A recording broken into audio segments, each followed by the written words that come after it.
Good morning, everyone. Can you hear me? Good morning. Yes, Yes, good day. Great, great.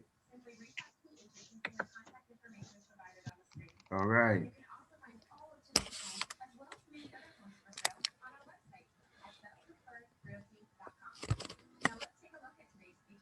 I'm gonna have to drop right off and then I'll be right back on. Sure, no problem.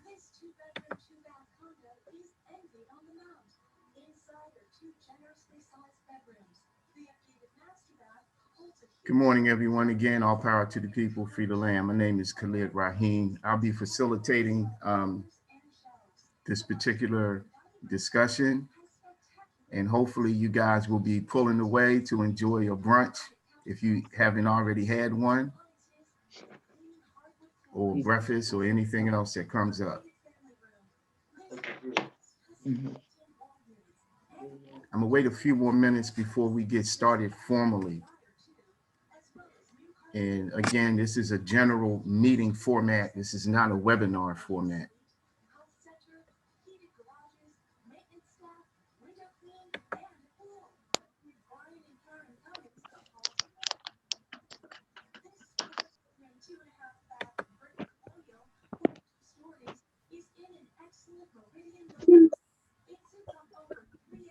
And just to give folks an idea, and I will repeat this a few times as more and more people join in, this is a general meeting format. It is not a webinar, so everyone can participate. We only ask that you respect one another, and debate, discussion is welcome and encouraged. The only way we can grow is to engage in critical review. And we will try to get to everyone as much as we possibly can.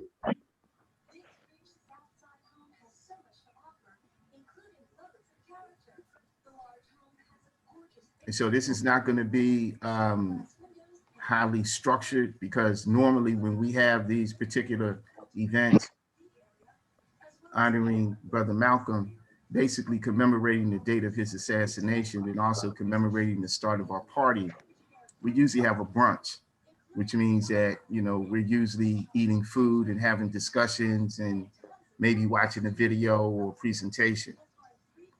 So we want to keep the same type of informal format here, even though we're doing this online. And so we will be watching the video. It's about an hour long. And we'll be taking a break in between the beginning and the end to entertain some questions and comments.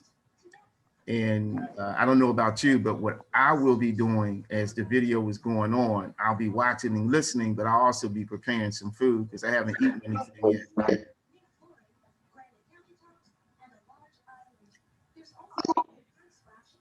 And I really appreciate you all taking your time this morning to get up to participate in this. Absolutely. Just letting you know I'm back, Brother Khalid. What's that again, Brian? Just letting you know I'm back. Oh, okay. You need me to assist with the admitting people, I can help with that. Yeah, I am, as a matter of fact.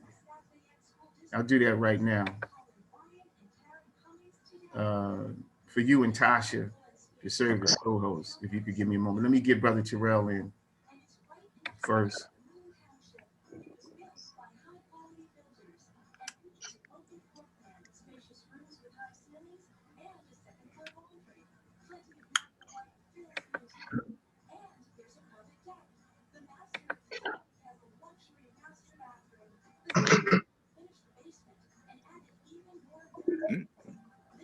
Tasha, I'll be making you a co-host as well.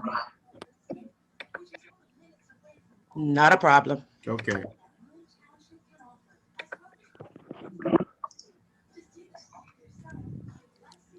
And I guess between the three of us, we can facilitate things in case we need to get a coffee break or something to eat. Okay, Mel, I see your message. What's up, man? How you doing this morning? You know what? If you notice, I have one of a pair of glasses as well. I'm doing fine, man. If I stare at screens too long, my right eye starts to throb, and I gotta have some minor surgery on it to fix it. No big deal. Thank you. Solidarity to everybody. Solidarity.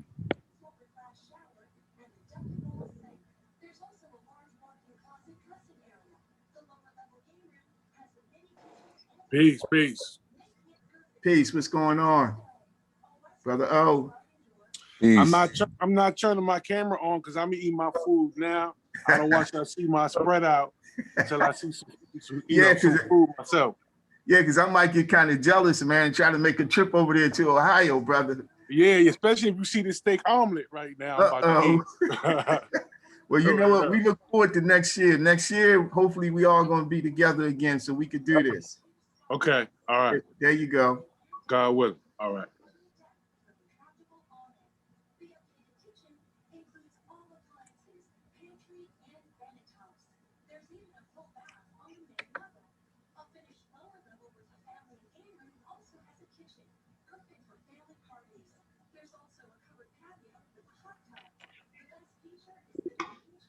All right. Let me check out the messages here, then we can kind of start.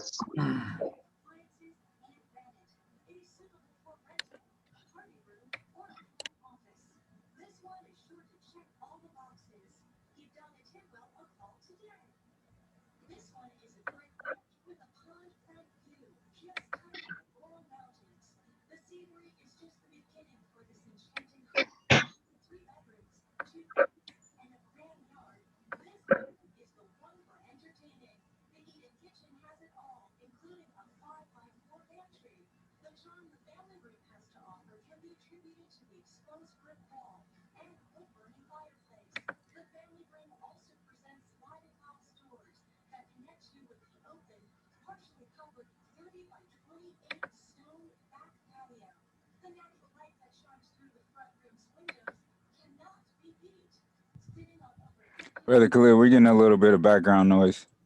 Okay, it's probably for me. Let me turn off this real estate stuff for Pittsburgh, featuring all these places that I can never, ever, ever afford to live in.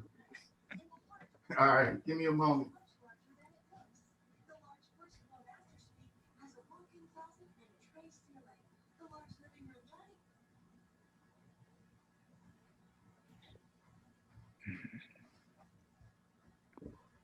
Is that better? Yes. All right, thank you. I appreciate it. I appreciate letting me know. Okay, I think we need, what's going on, Sister Kathy? I think we need to get ready. Hey, hey, hey. All right. All right, let me, here we go. Okay, we may as well start. So again, just to repeat, this is not going to be a very formal type of gathering. It's going to be kind of loose, informal.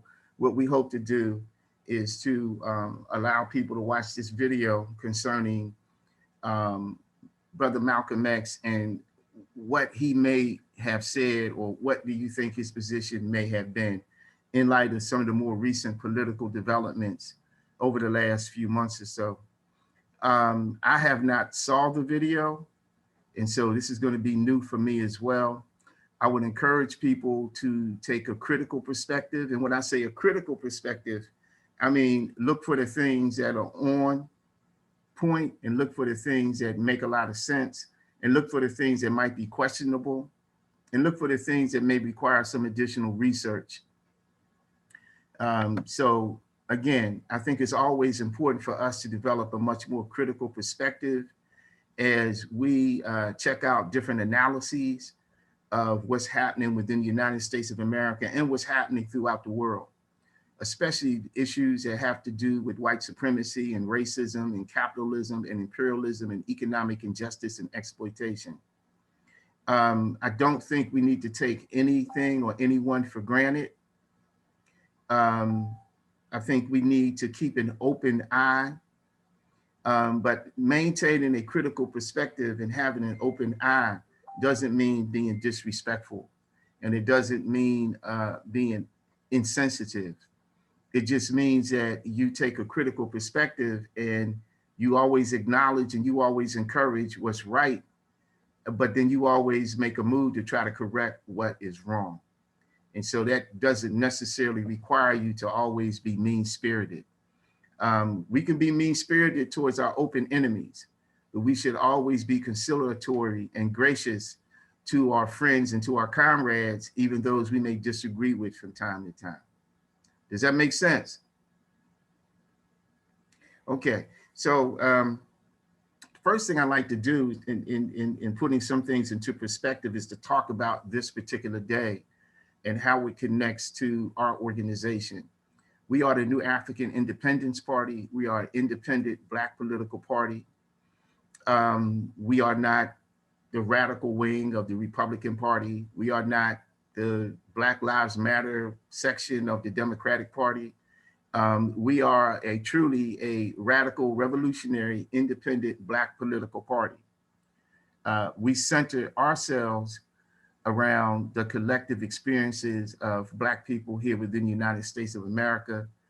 And we try to use history as a guide to help us to make the right choices and to make the right decisions. And so using history as a guide, it moved myself and some others several years ago to form an independent Black political party, because when we looked at the historical relationship between the Black community and the two mainstream political parties, we saw that that was a dysfunctional relationship, that it was a relationship that, say, in some circles, for those of us or those of you who may have some experience working around issues of addiction, issues around mental health, what we concluded is that the relationship between the Black community at the end of slavery and then over the last 100 years or so, you know, has been like a dysfunctional relationship, and especially with the Democratic Party, has been a relationship of codependency. And so what we strive to do is to break that codependent relationship, that codependent political relationship that many of our communities have held with the Democratic Party over the last 100 years or so, and with the Republican Party before then. And I guess I need to kind of even be more nuanced with the Democratic Party, not necessarily 100 years, but let's say we've had this codependent relationship with the Democratic Party at least for the last 60 years, right? We were failed by the Republican Party in the Reconstruction period. And then we once again were let down and we were failed by the Democratic Party in the post-civil rights period. And so when we look at that type of historical relationship, it moved myself and others to conclude that we had to have an independent Black political party, that we need to have a political party that would truly represent the interests of our people, right? That would not be afraid and would not be beholden to the interests of, say, corporate America, that would not be beholden to certain segments within the American population that were still clinging on to ideas and ideals of white supremacy. And so that is one of the reasons that we moved to start our political party, which is an independent Black political party. We also, looking at history, we recognize that probably the greatest and most influential Black leader of the latter part of the 20th century was Malcolm X. Now, there were those who had more power and who had more significance in the first part of the 20th century, namely Brother Marcus Garvey, right? But in terms of the latter part of the 20th century, we concluded that Malcolm X was probably the most profound, radical, and revolutionary Black leader as far as his influence politically and his influence in raising the consciousness of Black people all around the country and in many parts of the world. So our party was started on the day of Malcolm's assassination. We all know that Malcolm X was murdered February the 21st of 1965. Our party was formally started February the 21st of 2012. And so that is the connection with that particular date. And that is why every year we have this brunch. Now, it's not going to be a brunch this year unless you make it a brunch at your own house or your own apartment and crib. But every year for several years, we've had what we call the Malcolm X Founders Day brunch. And we usually have it around this time from 11:30 to about 1 o'clock or 1:30. And we usually talk about the connection between the assassination of Malcolm and the founding of our party. And we try to keep it loose and informal. We have some presenters, we have some discussion, we watch some video, but we also try to enjoy a good meal. So this year, because of COVID-19, as we all know, there are many restrictions in terms of mobility and face-to-face gatherings. So we want to welcome you to this Malcolm X Founders Day event. We want to encourage you to, as you watch this video, take a break, go get something to eat, get some coffee, whatever you have to do, and also take some notes, either write them down on paper or make some mental notes. So when it's time for us to have some discussion, we can have a healthy and engaging discussion about the video and the questions that are being raised, and any questions that any of you may have that you need to raise and that you would like to present to the viewing and to the listening audience for this particular Zoom event. So that being said, let me now switch up and try to start this video. If I need some assistance, I'll be calling upon Brian and Tasha. So if you could just give me one moment.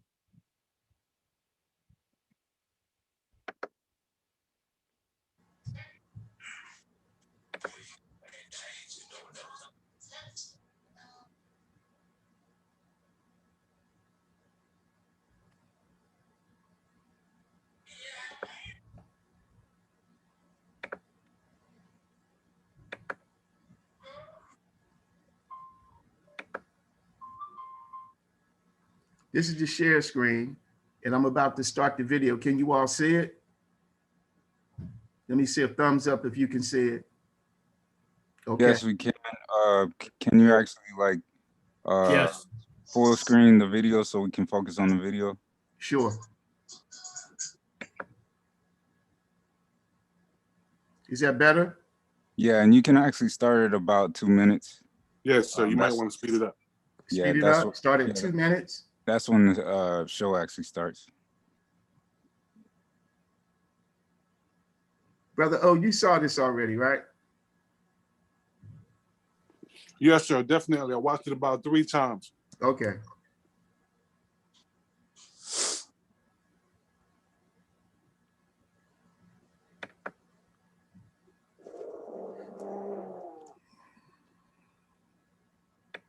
And Common Core, they dumb us down in the classes. Without knowledge, we can't gain access. Build with the elders, take notes and write classes. We keep grinding on the block, how it's gonna stop. Let's start supporting our own, make their supply drop. Buy stocks, then we buy blocks. Cause we know the truth, and we tuned in to Dr. Maya. Peace and love, family. Welcome to another Truth and Power Talk with your sister, Dr. Ma'at. Thank you for joining another powerful discussion. And tonight, I have to be a powerful guest, but a powerful guest in spirit only. Tonight, I want to talk about what would Malcolm X say to Black people regarding the Biden-Trump 2020 election, family. What would Malcolm X say? I know some of you who are Christians, and peace to my Christian brothers and sisters, you all say, what would Jesus do? I say, what would Malcolm X say? What would he do? What would he say about the election? And family, I know some people are probably out voting. Some people stood in a long line. Some people mailed in ballots. And so I know that you were out in this the hustle and bustle of voting. And I know some of you are probably curious as to what I decided to do. But those who know me know that I don't affiliate myself with, I'm not affiliated with the Democratic Party nor the Republican Party. All right, family. And so anyway, tonight, and greetings to you. I'm looking in the chat room. Peace, family. Peace. I do see family, my French-speaking brothers and sisters are in the building. Peace and love to you. I see my moderators in the building. New Black World Order, Queen Mother Althea. Peace to you. Peace to you, peace to you, peace to you, family. Family, do me a favor, share this video. Let's get some more people in here tonight. Tonight, Dr. Ma'at is talking politics. I know usually I bring people on and we talk about history. We talk about history, culture, psychology. We talk about economics, but we rarely have a political discussion. I think the only time that I did have a political discussion, family, is when I brought on Dr. Jared Ball. And he talked about using politics as a means of creating wealth for Black people.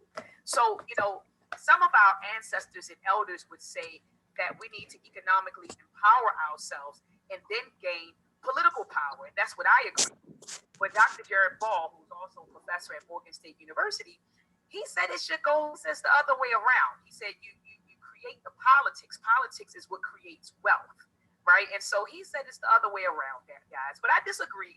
But I did let him share his views when he came on. And family, go ahead and check that discussion out when you get an opportunity. And also check out the other discussions. I've created a playlist, okay, entitled Truth to Power Talk on my channel. So just go to the playlist. And that playlist consists of about 40 to 45 discussions, family. And so go ahead and check those out when you get an opportunity. Also, if you are watching on Facebook, head on over to YouTube, type in Dr. Oya Ma'at, and be sure to subscribe to my YouTube channel.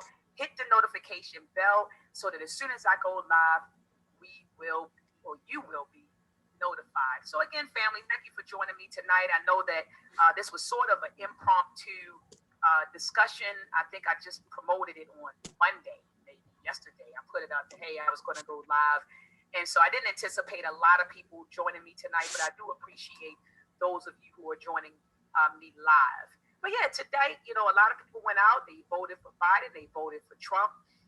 Over the course of this past, 6 months, maybe, there have been a lot of debates going back and forth. Debates in our household, debates in the community, debates on social media regarding the Biden-Trump election. And family, despite what our ancestors and elders have said to us, and what have they said?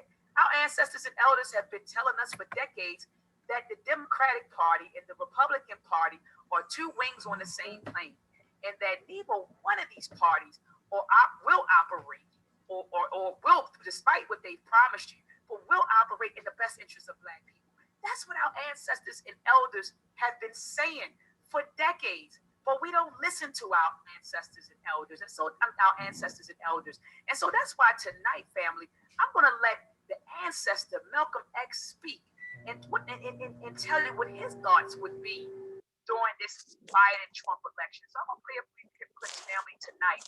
But the first clip I want to play, okay, is a clip of Malcolm X talking about Black celebrities. Okay, now I know a lot of people were applauding Ice Cube for his contract with Black America. They applauded Ice Cube. They were upset when they found out that, well, he actually presented the contract to Black America to the Republicans and the Democrats. He said that Joe Biden and his camp said, look, man, we'll talk about it after the election. But Trump and his camp agreed to meet with them. And so he met with them. But a lot of people were cheering Ice Cube on for his contract with Black America. Also, a lot of people were cheering on Lizzo. I think this is a rapper named Lizzo. They were cheering Lizzo on for meeting with Kamala Harris and Cardi B, even though she's not black. I'm sorry. A lot of people was cheering her on because of her discussion with Kamala Harris as well. And she also met with Joe Biden. But should celebrities be speaking for us? And so let's listen to what Malcolm X, our great ancestor, would have to say about that. Should celebrities be speaking for us? Let's take a listen.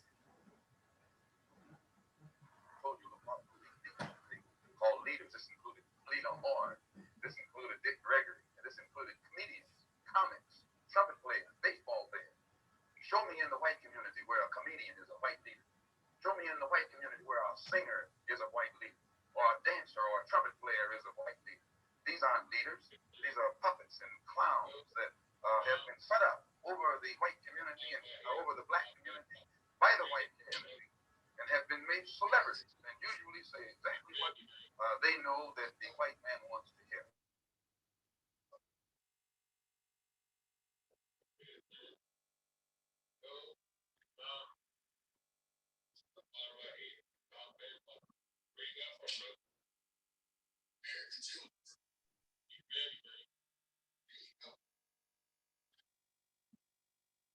Give us a moment, guys. We're having technical difficulties.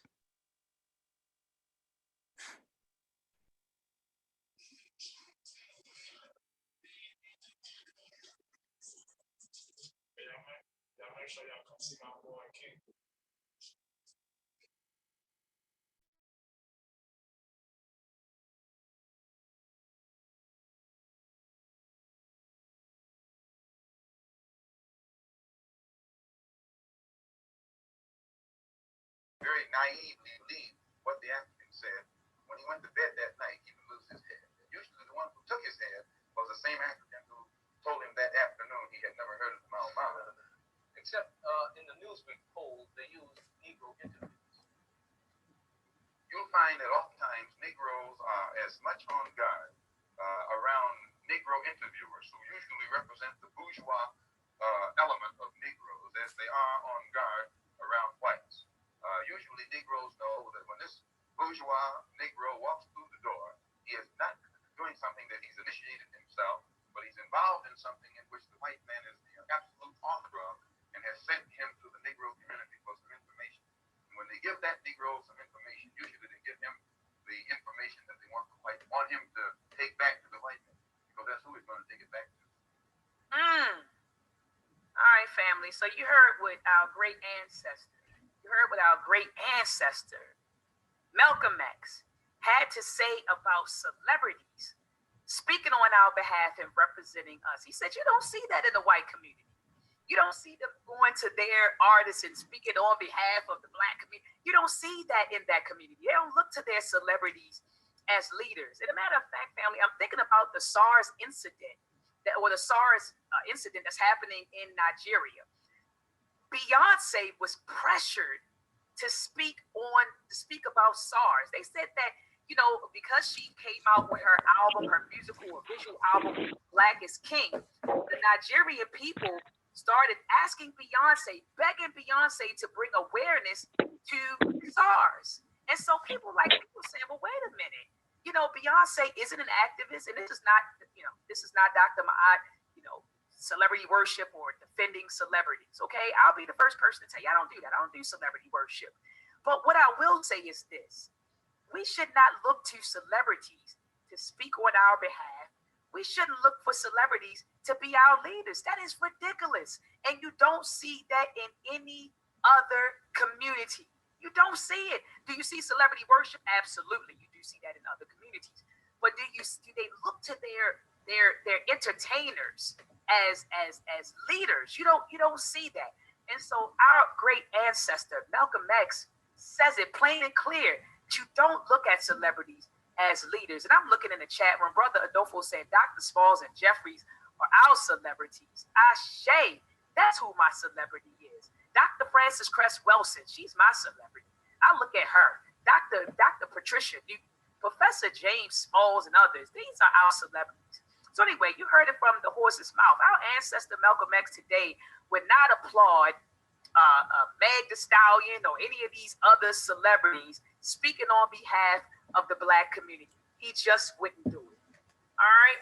So I saw someone put in the chat that liberals aren't our friends, that white liberals aren't our friends. And brother, you are exactly correct. You are 100% correct. And that's what Malcolm X talks about in the next clip. Liberals and conservatives. Because what I notice is this: we get so happy when we meet white folks and they're white liberals. We prefer them and we think they're our friends, despite the fact that Dr. John Henry Clark said The Negro has no friends. We don't have any friends. The Hey, Black brother man don't Khalid, have any friends. But we can people, pause it at this point. if white folks Okay. come along and they take up our cause or they protest with us, All right. You want to pause here? Yeah, because she's about to go into the next clip, so we can discuss the first clip that she just played. Okay, sounds good. So, any thoughts about what we've heard so far? Well, one thing that I would like to point out is this clip was actually that when he delivered this was actually while he was still a part of the Nation of Islam. Right.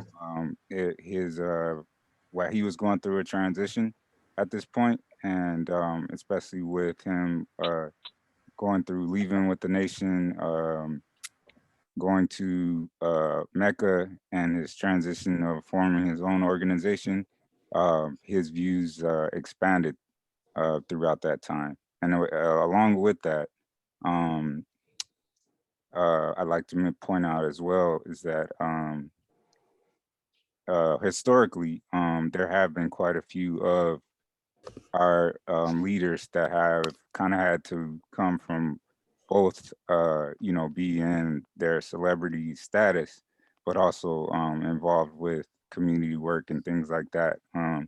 One historical figure that really comes to my mind is Paul Robeson, based off of his struggle and the things that he had to do to charge genocide, taking it to as a human rights issue, and his whole experience. So, and he's just one of many others. But I just wanted to throw that out there, just to kick things off.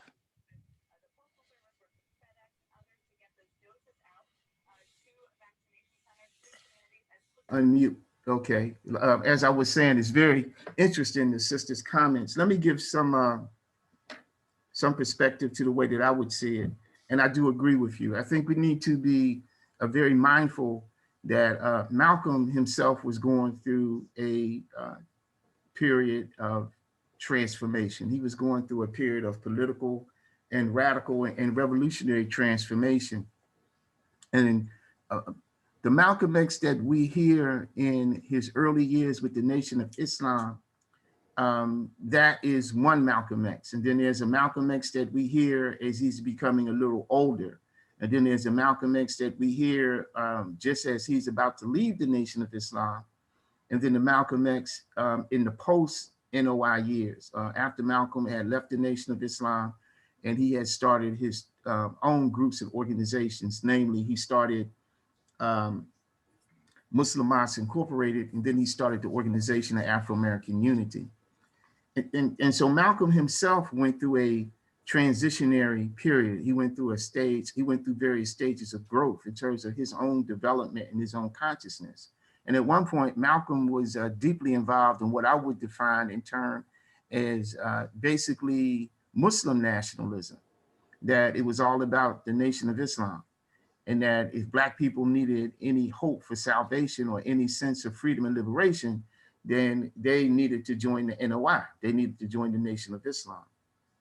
And part of that Muslim nationalist thinking also involved Malcolm in engaging in what I define as reactionary Black nationalism, the type of Black nationalism that demonizes anyone who is non-African or non-Black. And the problem with reactionary Black nationalism is that we all know now it can be used as a platform and a vehicle for elements from the Black community to continue to oppress and exploit our own people under the guise of Black nationalism and under the guise of representing our best interests. So just because you're a Black nationalist doesn't mean you can't be a capitalist. Just because you're a Black nationalist doesn't mean you can't oppress Black women. Just because you're a Black nationalist doesn't mean that you know how to interact with Black youth and Black children. So you can claim your political philosophy as Black nationalism predicated on the notion that anything and anyone who is non-Black or non-African is your enemy. But that doesn't mean that you're going to be a righteous human being in your interactions with other Africans or other Black people themselves. So Malcolm went through what I would define as reactionary Black nationalism, where as a step towards his political development, everything that was non-Black was looked upon as evil. Everything that was white, rather, was looked upon as evil, right? And that is a reaction to a certain wake-up call. When you wake up and you realize that you've been oppressed and exploited and subjugated to racism, subjugated to white supremacy, right? Then you say, oh, well, everybody and everything that's white must be evil. Now, it's nothing wrong with that in your beginning stages of development, but it can become problematic, in my opinion, if you hold on to that, if you get stuck into that. The other thing that I like to point out is that during the civil rights movement, just as Brother Brian mentioned, there were people who were so-called celebrities who did support the civil rights movement. But there were two different things happening. The civil rights movement was basically a movement that was in the South, right? And so the civil rights movement was different from a lot of things that were happening in the northern parts of the United States and to the West. In the northern United States, in the central United States, in the western United States, people were not necessarily engaged in the civil rights movement. Their movement was taking on a different characteristic. And that was the type of movement that Malcolm was able to appeal to the most. I read or I heard several years ago, someone said that only the South could have produced Martin Luther King, just as only the North could have produced a Malcolm X. And I think that's very true. So even though we oftentimes refer to this period as the civil rights movement, that is true, but we have to keep within mind that in different parts of this country, right, it wasn't about the civil rights movement. It was about people pushing back against Jim Crow and pushing back against segregation, and the segregation and Jim Crow that they were pushing back against, unlike the segregation in Jim Crow in the North, oftentimes that segregation in the North, in the Midwest, and on the West Coast was what you call de facto Jim Crow, de facto segregation. In other words, it wasn't etched into law per se, but it was a main part of the social practice and social norm, right? And so that was fundamentally different than what brothers and sisters in the South were going through and what they had to experience. I would argue that what the brothers and sisters in the South were going through was probably more brutal, right? And much more raw, but it was different than what many folks throughout the North were going through. And I'm gonna come back to some other discussions about popular culture and how popular culture can be weaponized.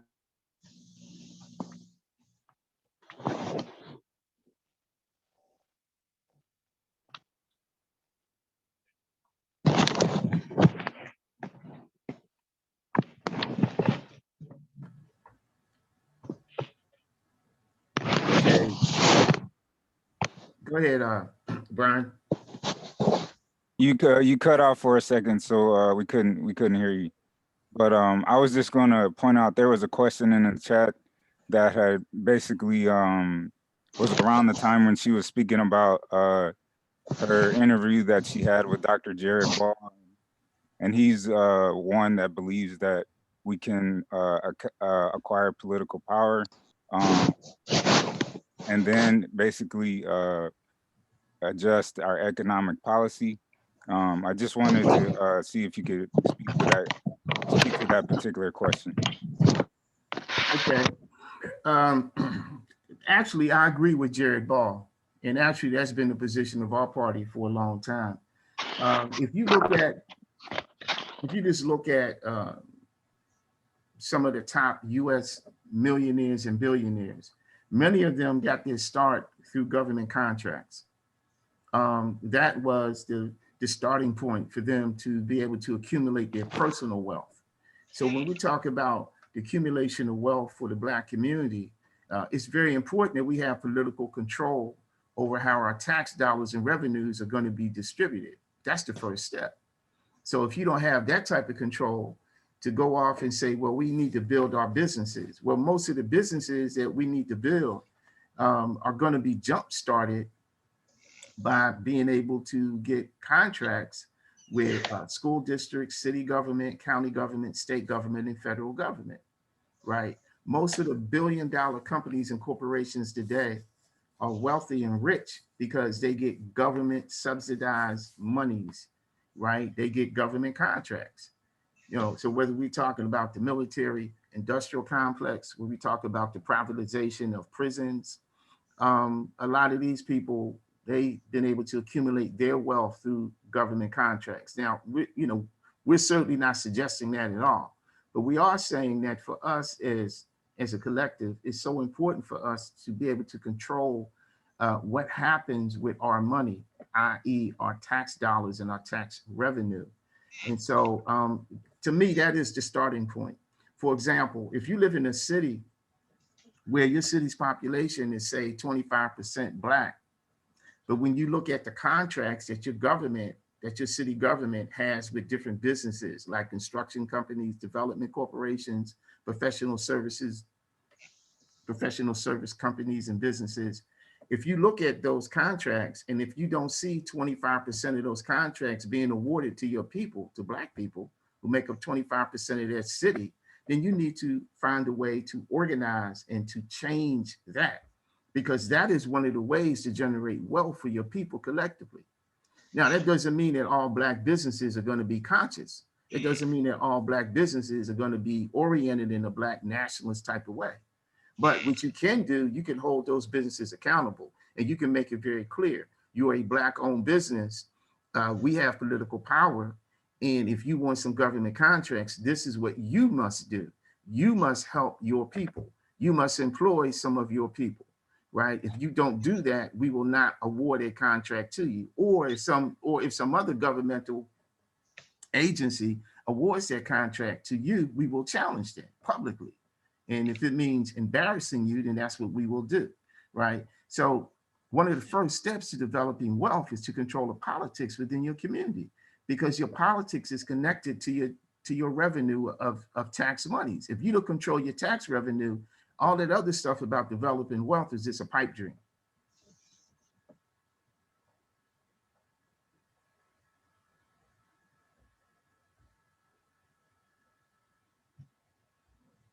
Any questions on that or any points of discussion? Sounded good. Thank you.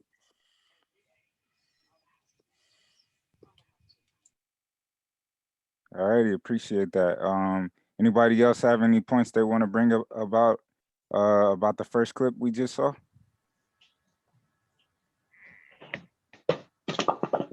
I did want to ask Brother Raheem, relevant to controlling the politics with the Black nationalist orientation. And I'm sure Brother Raheem has read Richard Allen, A Black Awakening in Capitalist America. Now, since this time, the petty bourgeois African has been offered as a conduit with the major European law firms and the business community, while also giving a veneer or speaking to that in an opportunistic manner like nationalism. And we also know the tremendous amount of money that for campaigns, even on a local level, let alone a county or state level. So being that this said, given the history coming out of the Black Power civil rights era, what gives you hope, and what are and what role, and how do we defeat nascent class? Because many of our people gave up their own movements for Barack Obama. Many of our people gave up even the anti-war movements and things they were doing for Barack Obama. And many of us were lured into what Richard Nixon with the Black capitalist thing. Based on that, based on what I've said, so how do we intervene, mediate, mitigate these nefarious options, because they can be illusionary? So that's a very good question. And the book that you're referring to is a classic. It came out, I do believe, in 1969 and 1970, 71, somewhere during that era. And actually the author is not Richard Allen, it's Robert Allen. And I know sometimes, you know, we conflate the two because Richard Allen from, you know, the church and the great Richard Allen and Absalom Jones. But no, it was actually Robert Allen, and you're absolutely correct. The book is called The Black Awakening in Capitalist America. And basically, during Richard Nixon's administration, what he was able to do and what he promoted as a way to pacify and as a way to mislead and misdirect the growing Black power and Black liberation movement of that era was to create actually the idea and the practice of the federal government supporting so-called Black capitalism. And it was a pacification program, and it did work. It was quite effective because it was able to entangle many of our best and brightest into the web of white capitalist America.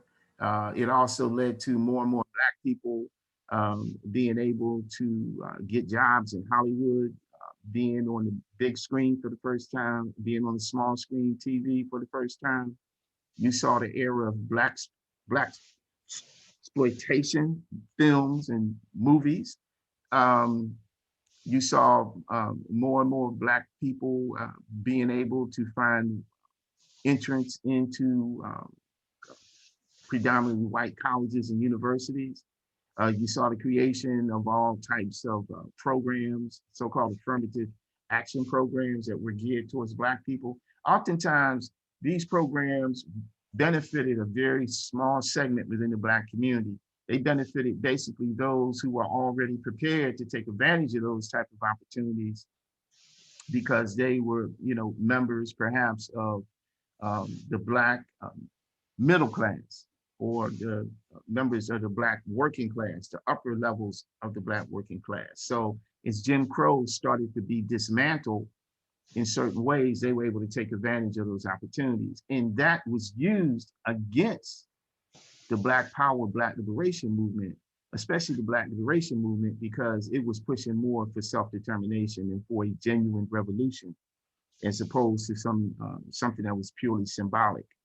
So what I would suggest we do today is that we put the focus on, number one, controlling our tax dollars, controlling our tax revenues, and that we also put the focus on redirecting those revenues into more cooperative forms of business. Businesses that are owned not by one, two, or three people, but businesses that are owned by the communities, businesses that are owned by the workers, businesses that are owned by the people, where the people themselves will have a stake in how the business does, and the people themselves will have a voice in how the business is being managed and how it's being operated.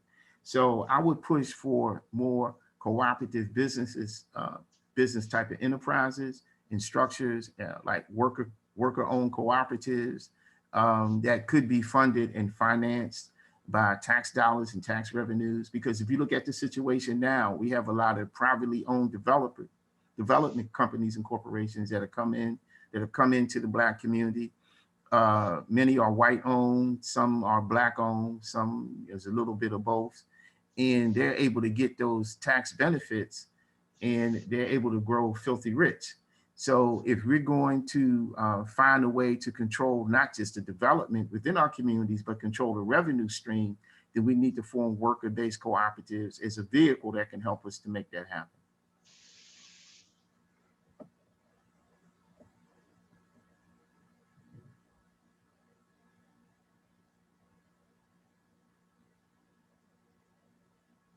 Can we continue with the rest of the video now?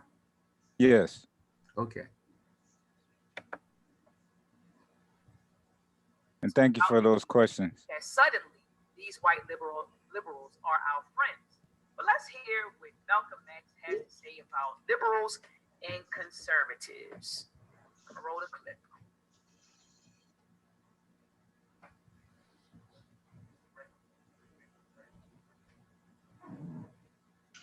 Brother Khalid, can you pause this for a moment? Because it's very faint. So we'll probably have to play this clip from actually YouTube itself.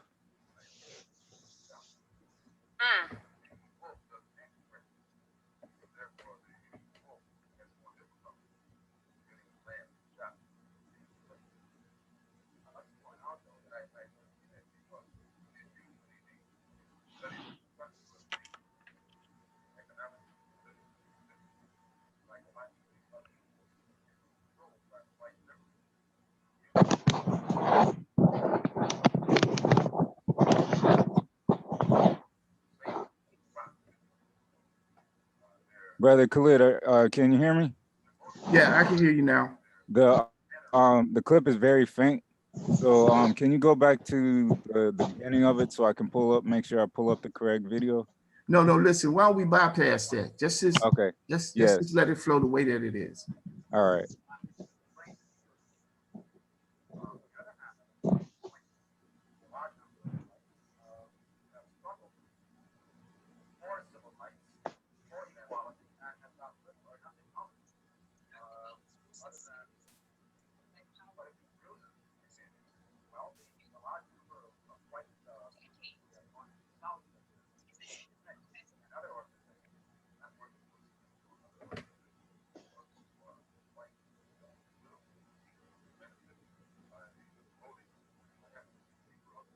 I'll be more specific. I would cite Herbert Hill, for example, as a kind of person that championed Negro job rights, for example, in New York City and elsewhere. That's quantitative.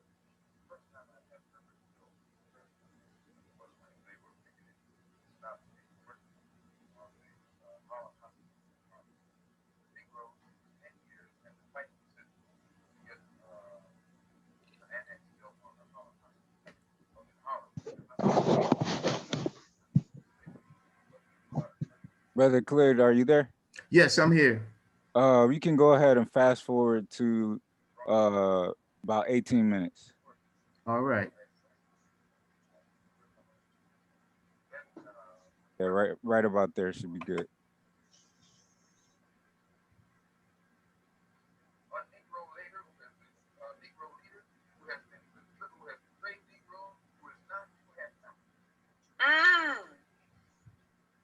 I don't know what happened, family. Malcolm was getting ready to get in, and the video cut off. Oh man. But basically, family, you get it. You get what he's saying. He said that liberals and conservative are our friends. And he said, in fact, he said that the liberals are worse than the conservatives, because at least with the liberals, at least with the conservatives, they tell you what their agenda is up front. The liberals will pretend to be your friend. Let's look at the Democratic Party and the Republican Party. One might say or believe that the Democratic Party they're liberals, a party of liberal whites, right, or liberal people, whereas the Republican Party is a party of conservatives. But what we need to understand, family, is that, see, the Democrats are posed as a friend, but look at our communities. The Democrats have been running Baltimore City. Look at other cities, Detroit, Oakland, down there I'm thinking about Chicago right now.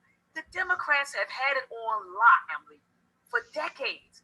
We've been voting for them, and this is not Dr. Ma'at telling you to go vote for the Republicans. Dr. Ma'at is independent. I'm registered as independent, okay? So this is not me down in the Democrats and trying to get people to vote for the Republicans. But what I want to say is this, family, we have to be real. We've been voting Democrat since Theodore Roosevelt came with the New Deal, or proposed the New Deal, which actually benefited poor whites more so than poor blacks, okay? But that's a whole nother conversation. But we've been voting Democrat since the 1940s, and look at where that has gotten us, family. So what should we do? So some of y'all said, well, Dr. Ma'at is saying, she's not advocating for us to vote for the Republicans. She's not advocating for us to vote for the Republicans. What is Dr. Ma'at saying? Dr. Ma'at is saying what Dr. Claude Anderson said in his book, Power Economics, what Dr. Amos Wilson said in his book, for Black Power. And both of these men told us that we need to form our own black national political party and vote as a bloc. And he said that this black national political party would create an agenda. And I know everybody saying, well, we already got an agenda. Well, which agenda is it?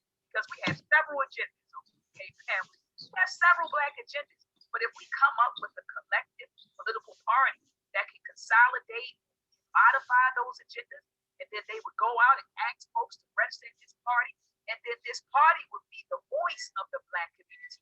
And this party would negotiate legislation with the Republicans, with the Democrats. That's what Dr. Amos Wilson and Dr. Claude Anderson was saying. They said we need our own political party because none of these political parties are forced by us, none of us.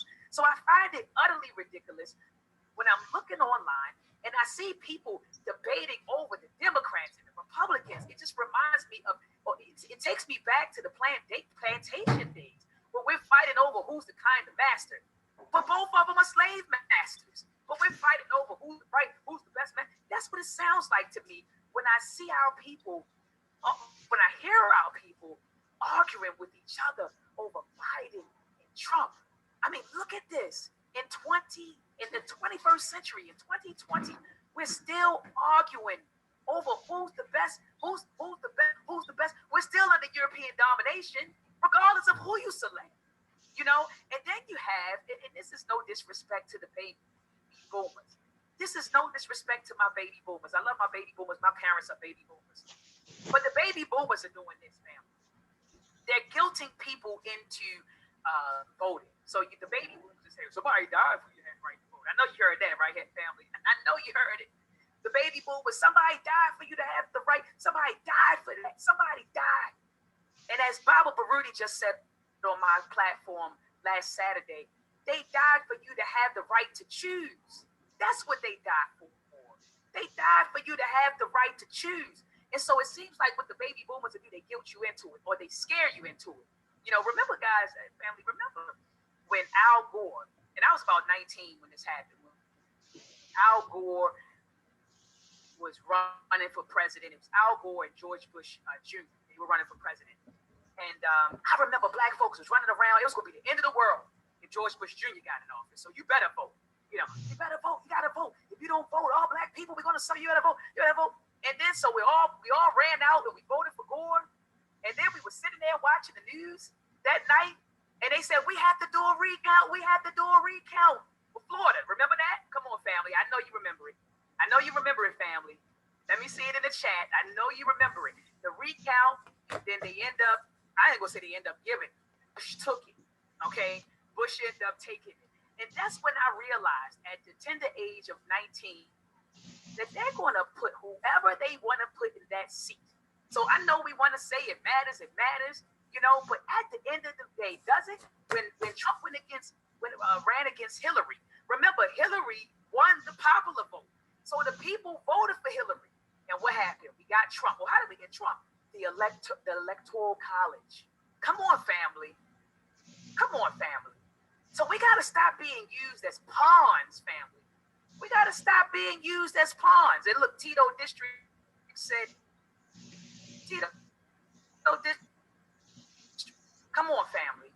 We got to stop being used in this being used as pawns, family, in this game. So anyway, I'm going to play my last clip of our ancestor. All right, we can pause it here. X. And someone already said it in the chat. They said, the Ballad of the Bullet, Brother New Black World Order. Brother Khalid, we can pause it here. Brother Malcolm X talking about, well, what would he say? So Okay. All right. Hello. So any comments, any questions about this part?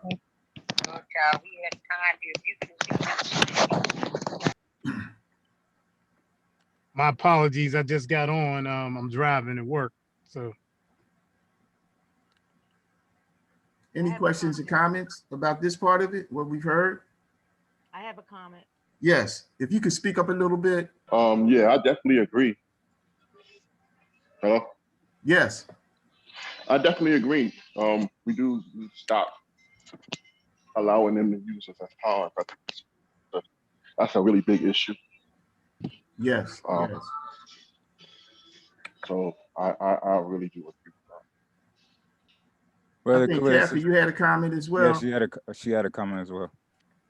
Yes, can you hear me? Yes, we can hear you now. I slightly tend to disagree a little bit with the premise that, well, first of all, I don't think reminding people that our ancestors died in order for us to have the right to vote.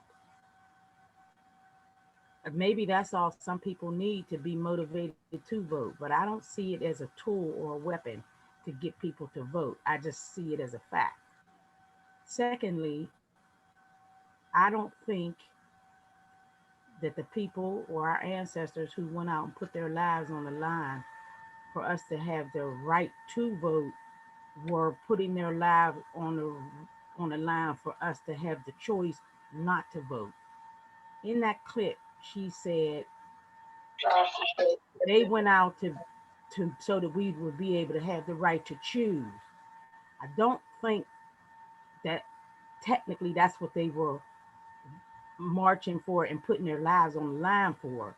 It was so they were marching and putting their lives on the line so that we could have the right to vote. You always had the right not to vote. Anybody could just stay at home at any time. So I kind of don't think it was them putting their lives on the line for us not to have the right, for us to have the right to choose. It was for us to have the right to vote because our vote was being suppressed and oppressed. So that's what I kind of disagree a little bit there. Any other comments about this particular segment? Yes, I did. I think there is some questions about participation in a bourgeois society, and the question also comes down from what I've read outside of Black nationalist thought. Even those who've gone into further investigation about campaign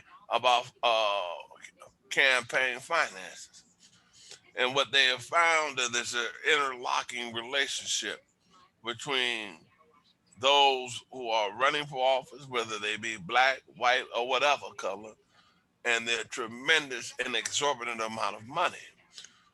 And my concern is that when we talk about voting, are we just a flunky? Not in the traditional sense, is that there are other people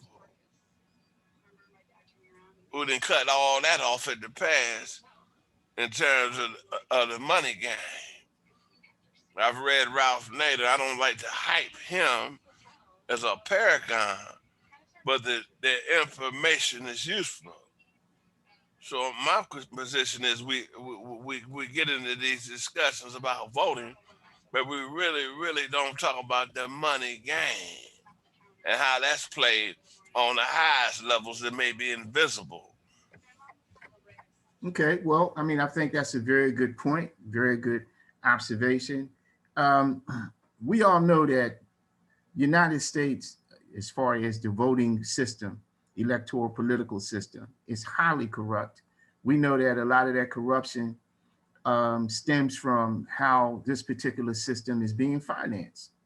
Unlike in some other nations around the world, the United States has a system of financing elections that allows individuals as well as businesses and corporations to invest in their particular candidates, unfettered and almost unchecked. And so that leads to a situation where so-called democracy is always being compromised, because a so-called democracy is supposed to be a system that represents the will of the people who have selected and elected their representatives. That's what a representative democracy is all about, right? But if that process is corrupted because one party or several parties has more money than other parties, and they can influence how well one candidate's message is going to be delivered and to what degree and how often compared to the other candidate, then that leads to a system that is not only corrupt, but is certainly undemocratic. So I do agree with you. I think that really applies as we see folks move up the ladder from local elections into statewide elections, and certainly with federal elections, like the US Senate, the US House of Representatives, certainly the White House. But I think when it comes to the local elections, for example, elections around school board representatives, city council, county council, perhaps state representative, state senatorial races, I think that we as Black people, if we organize better and strive to be not just effective, but strive to be more efficient, then we can overcome some of those obstacles and barriers, because we don't have the necessary big cash. So we may not have the big money, we don't have the big cash, but we can be much better organizers, and we can deliver our message in a much more powerful and effective way. And I think that can help us to compensate for some of the things that we can't do and are not able to do, rather, when it comes to raising funds and money. So yes, is there a need? Is there a need for financial reform or like electoral finance reform? Yes, you're absolutely correct. But it should not impede us from being involved in electoral politics, especially on the local level. And getting back to what Sister Kathy had said, I agree with Sister Kathy. What I've read and what I remember is that the brothers and sisters never said that they were out there fighting and struggling for the right to choose. They said they were fighting and struggling for the right to vote. That's what that was about. That whole battle down south, as far as dealing with voting in electoral politics, was about Black people and our allies pushing back against voter suppression.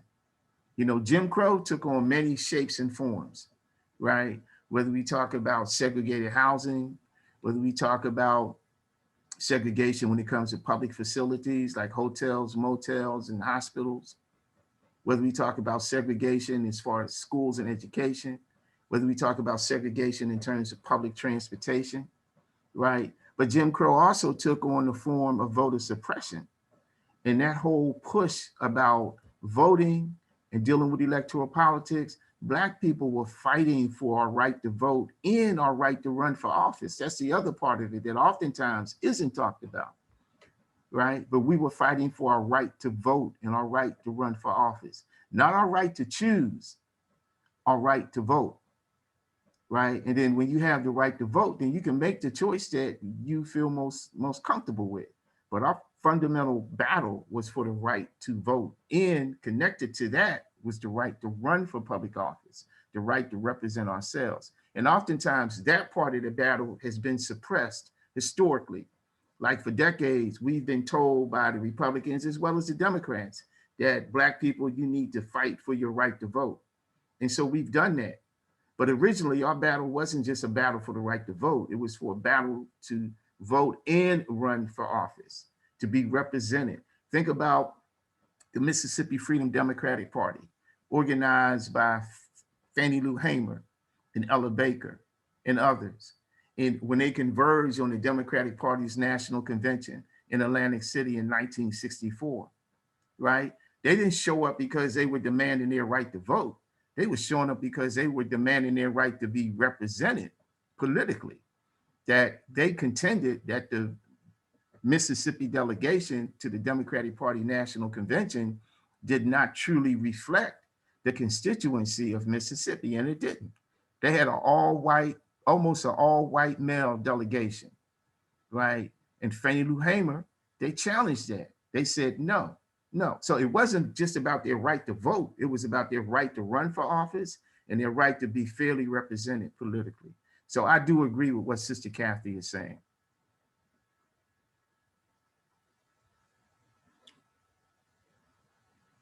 Any other comments? Brian, do you think we need to move on? There's a comment. Tasha? No, there's just a comment in the comment section. Mel Parker said one of the many practices that prevents the nation from being a democracy is the absence of taxpayer-funded elections in which every viable candidate would get the exact same amount of funding, media coverage, etc. And any candidate who violated that would be automatically kicked off the ballot. But again, that is just one of the problems we face in a struggle to build a just world.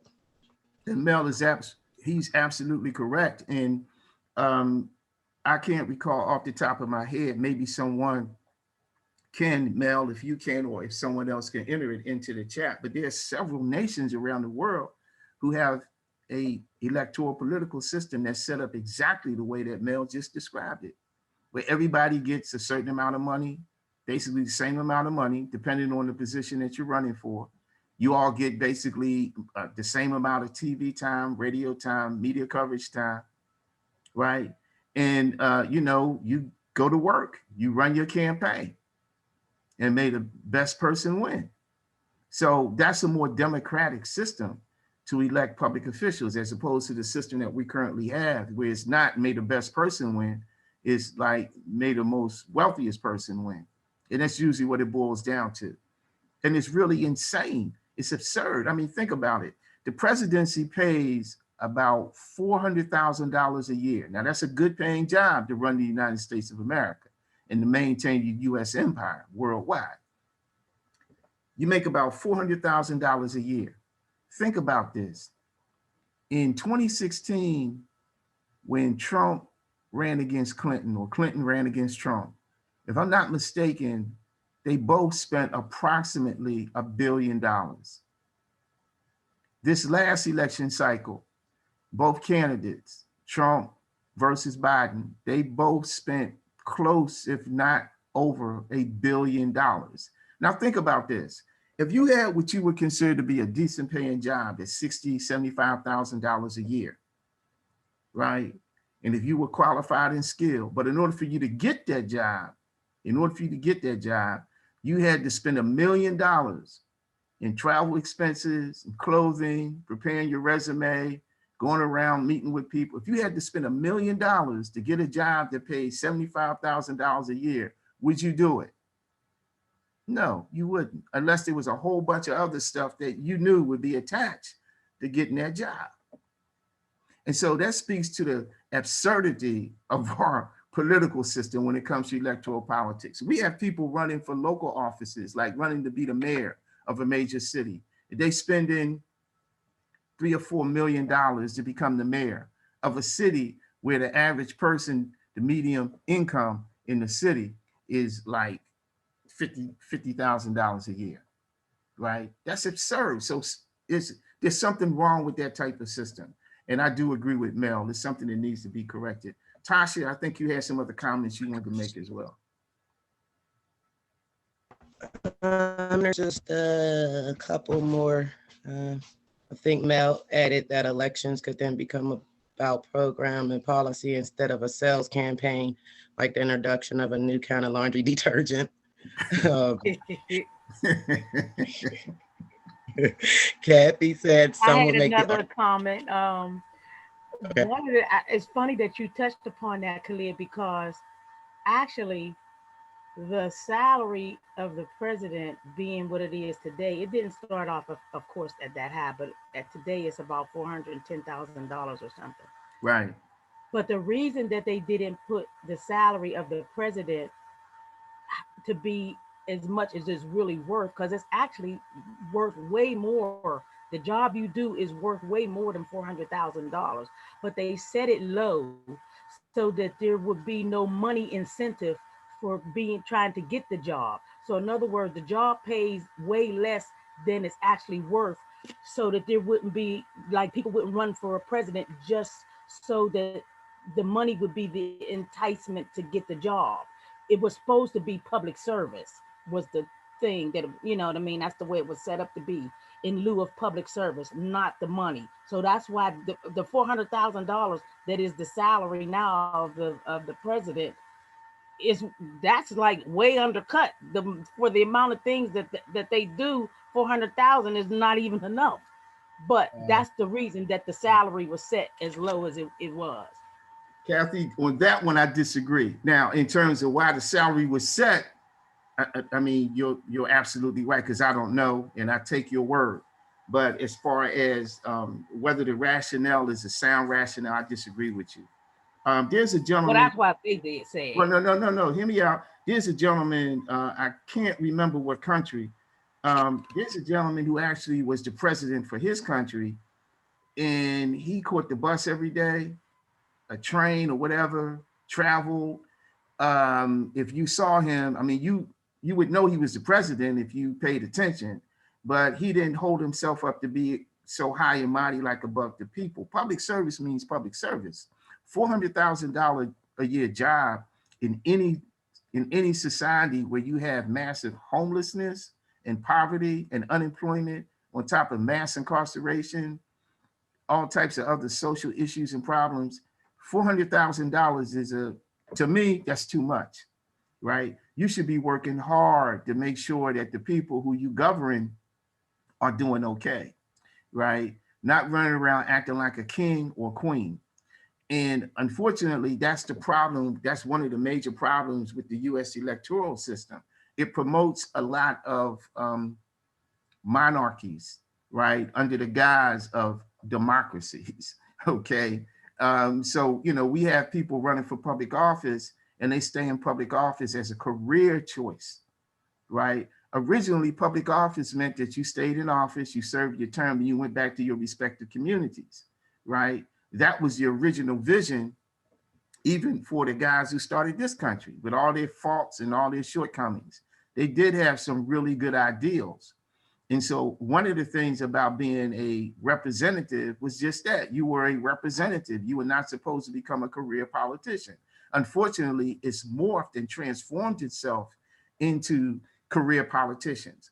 We have guys, for example, Joe Biden, he's the president. Joe Biden has effectively been in politics almost as long as I've been born, right? That doesn't make sense. At some point, it should have been over. We went back to Delaware. He should have been sharing his knowledge and expertise with the communities that he came from, the people that he previously represented. He should have been trying to groom and try to mentor some other people to represent Delaware or represent whatever area that he claims to be from. But career politicians is a serious problem for American politics. It breeds contempt and it breeds corruption. So I agree with your first part, sister. I slightly disagree with your second part. I hear you, but that's the way their reasoning for setting it. So they made it so that the salary wasn't commensurate with the work that you actually had to do. I mean, Donald Trump, he never even accepted his salary because he was already a billionaire or a millionaire, so he claimed. So even though they paid him on paper, he never took the money. Plus, he had so much money coming in from his supporters, he didn't need that $400,000 to do what he wanted to do. Yeah, and the back channeling that he was doing. So sure. But guess what? It's here's the thing about Donald Trump, because I think right now there's too much of focus and energy on demonizing Donald Trump as if he's an aberration. He's not an aberration. He's just a more raw example of what America is really all about, right? The same stuff that Trump has done, Obama did, Clinton did, right? Bush 1, Bush 2 did the same type of stuff. All those guys did dirt. All those guys maintained. They did. Yeah, all of them maintained. Everybody, nobody's perfect, but I'm just saying about the money that all that having your own businesses and making sure the Secret Service stay at your place and all of that stuff. I'm talking about the back dealing that he did. So he didn't need the 400,000. You were right. He was getting it another way. He didn't need it, and that doesn't make him any better than the other guys who may have needed it. Right. It just means that they all represent the U.S. empire. They all maintain the U.S. empire. And our battle and struggle is for our freedom and our liberation, as Brother Malcolm had pointed out 50, 60, 75 years ago.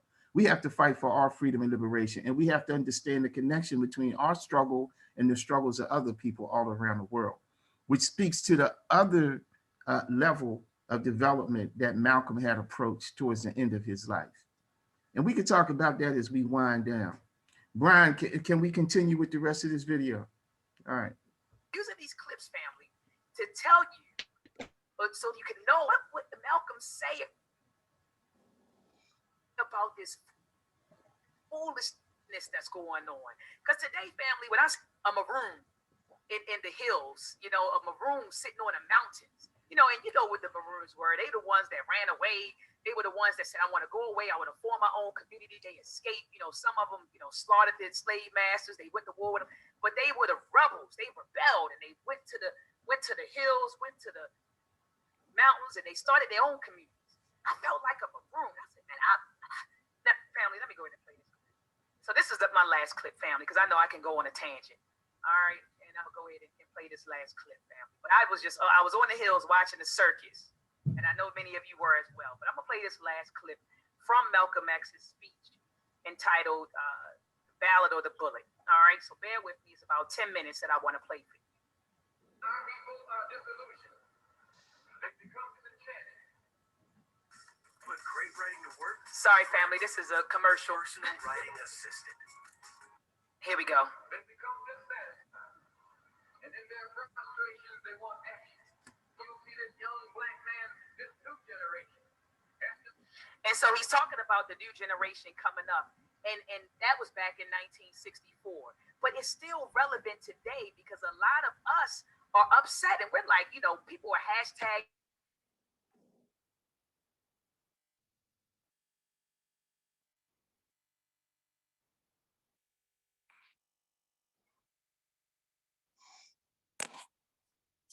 Give us a moment, guys. We're having technical difficulties.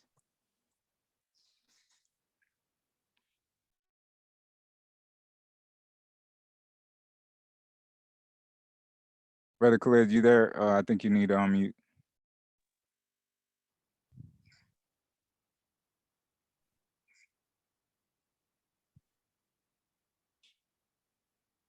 Brother Khalid, can you unmute for us, please?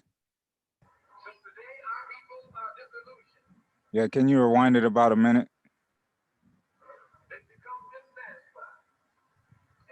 And stop Yeah, here. just rewind it for about a minute because it had cut out.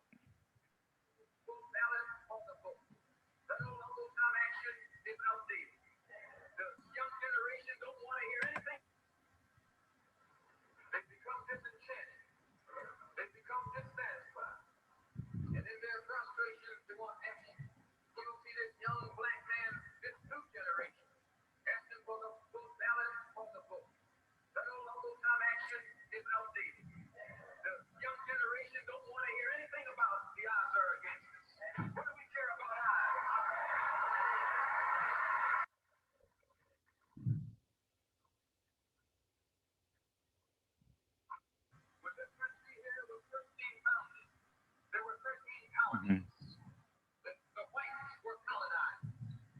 They were fed up with this taxation without representation. Some of them stood up and said, liberty or death. So I went to a white school over here in Mason, Michigan. The white man made the mistake of letting me read his history book. He made the mistake of teaching me that Patrick Henry was a patriot. And George Washington was nothing nonviolent about old that. Or George Washington. Liberty or death was what brought about the freedom of whites in this country from the English.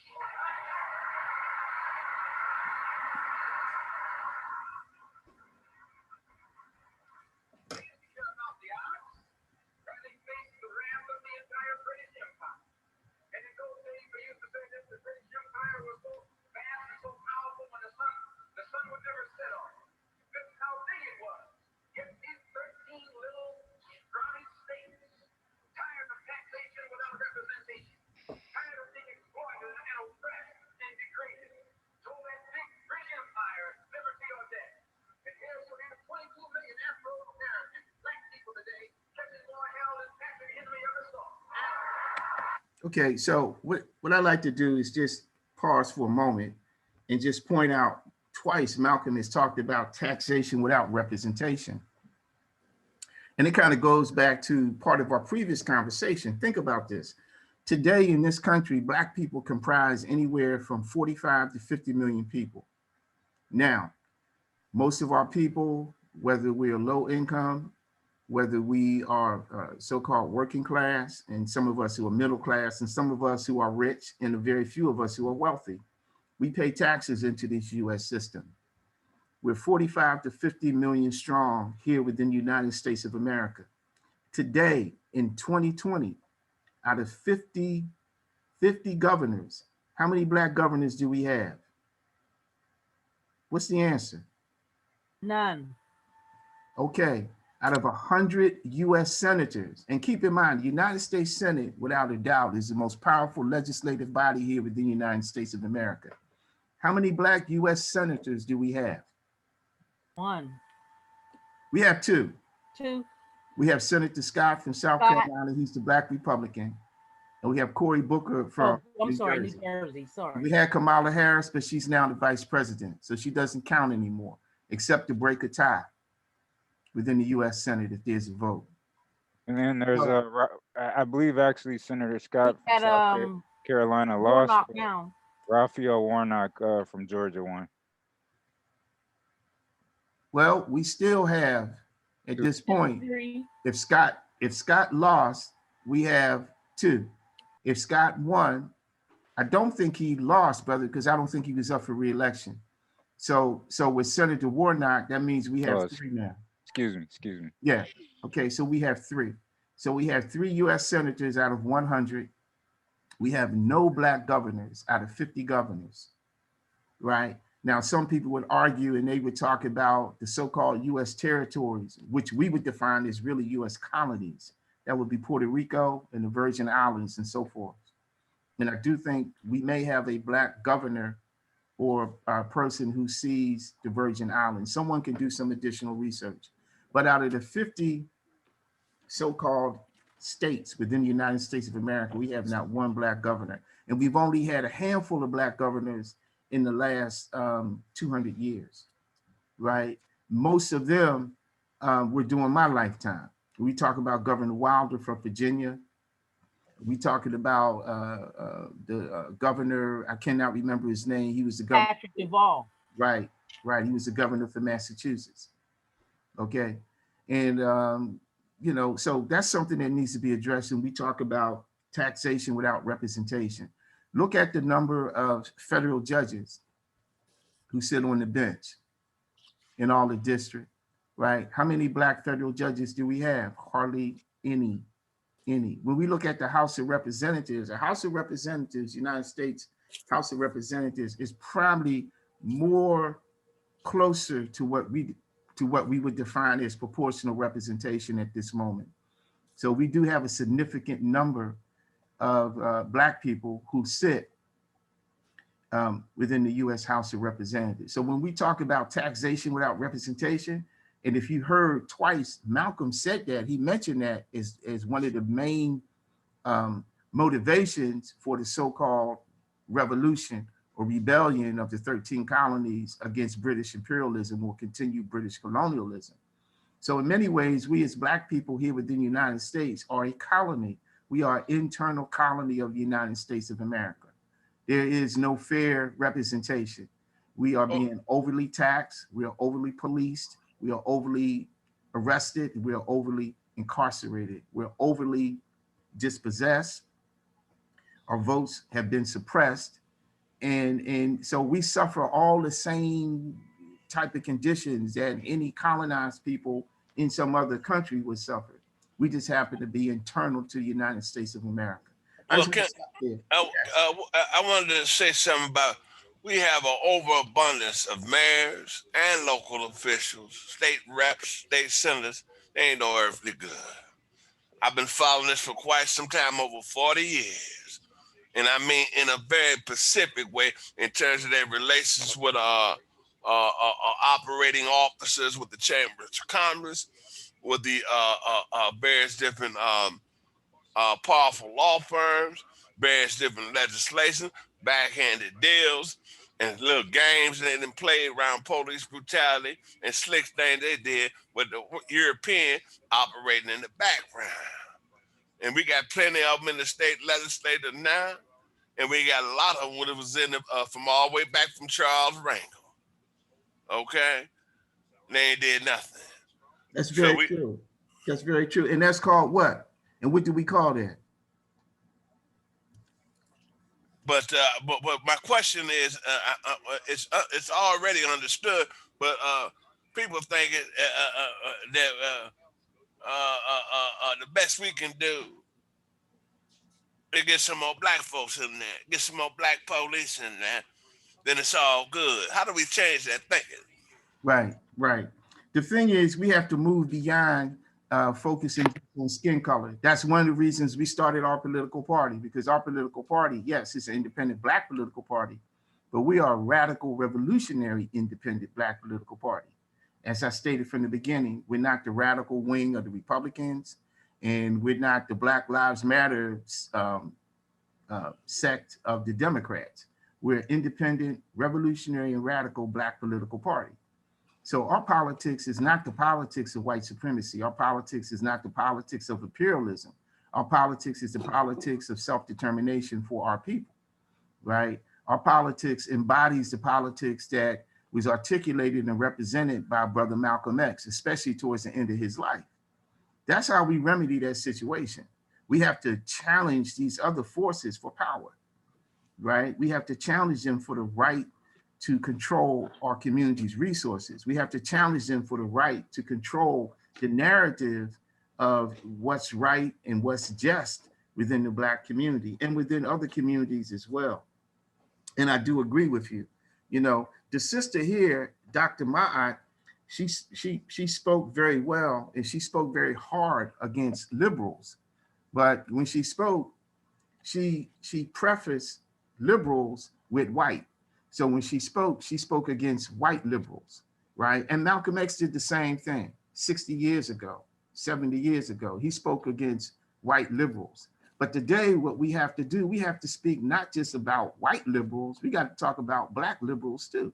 We got to speak out against Black liberals and Black liberalism, because it's the Black liberals who keep us walking in circles, who keep basically repeating the same narrative of the white liberals from decades ago, right? The keep hope alive type of narrative, like yes we can type of narrative, we got a long way to go type of narrative, right? And so it keeps us walking in circles, basically looking for something that doesn't exist and something that will never ever come about without a revolutionary struggle, because white supremacy is not going to dismantle itself, right? It's going to have to be dismantled by external forces, namely the people. So I do agree with you, but I just wanted to point out that when we talk about proportional political representation and proportional judicial representation, I wanted to give some examples of what that may look like based on the current condition that we find ourselves in. I want to continue with this.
go to jail. So what? You're black. You were born in jail.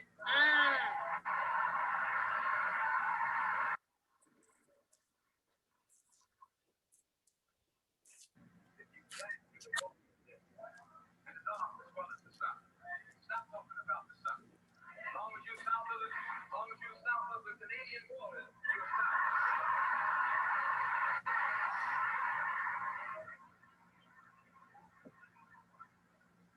Don't call Governor Wallace governor. Romney is a Dixie company.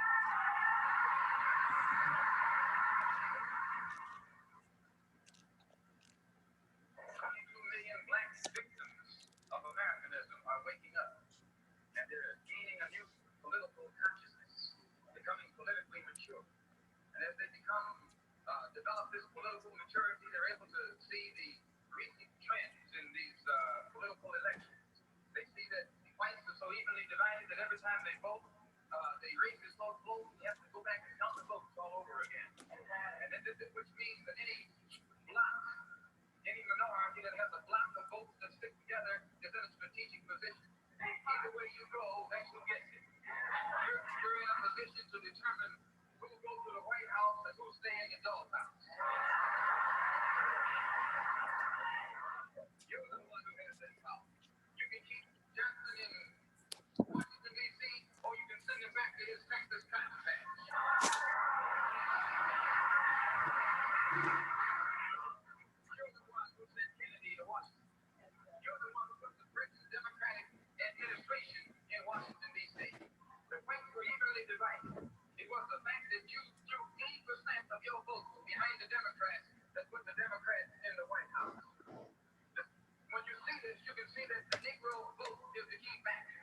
And despite the fact that the determining factor, what do you get out of it? The Democrats have been in Washington, D.C. only because of the Negro vote. They've been down there 40 years. And there's all other legislation they wanted to bring up, they brought it up and got it out of the way, and now they bring up you. And now they bring up you. You put them first and they put you last. Because you're a chump.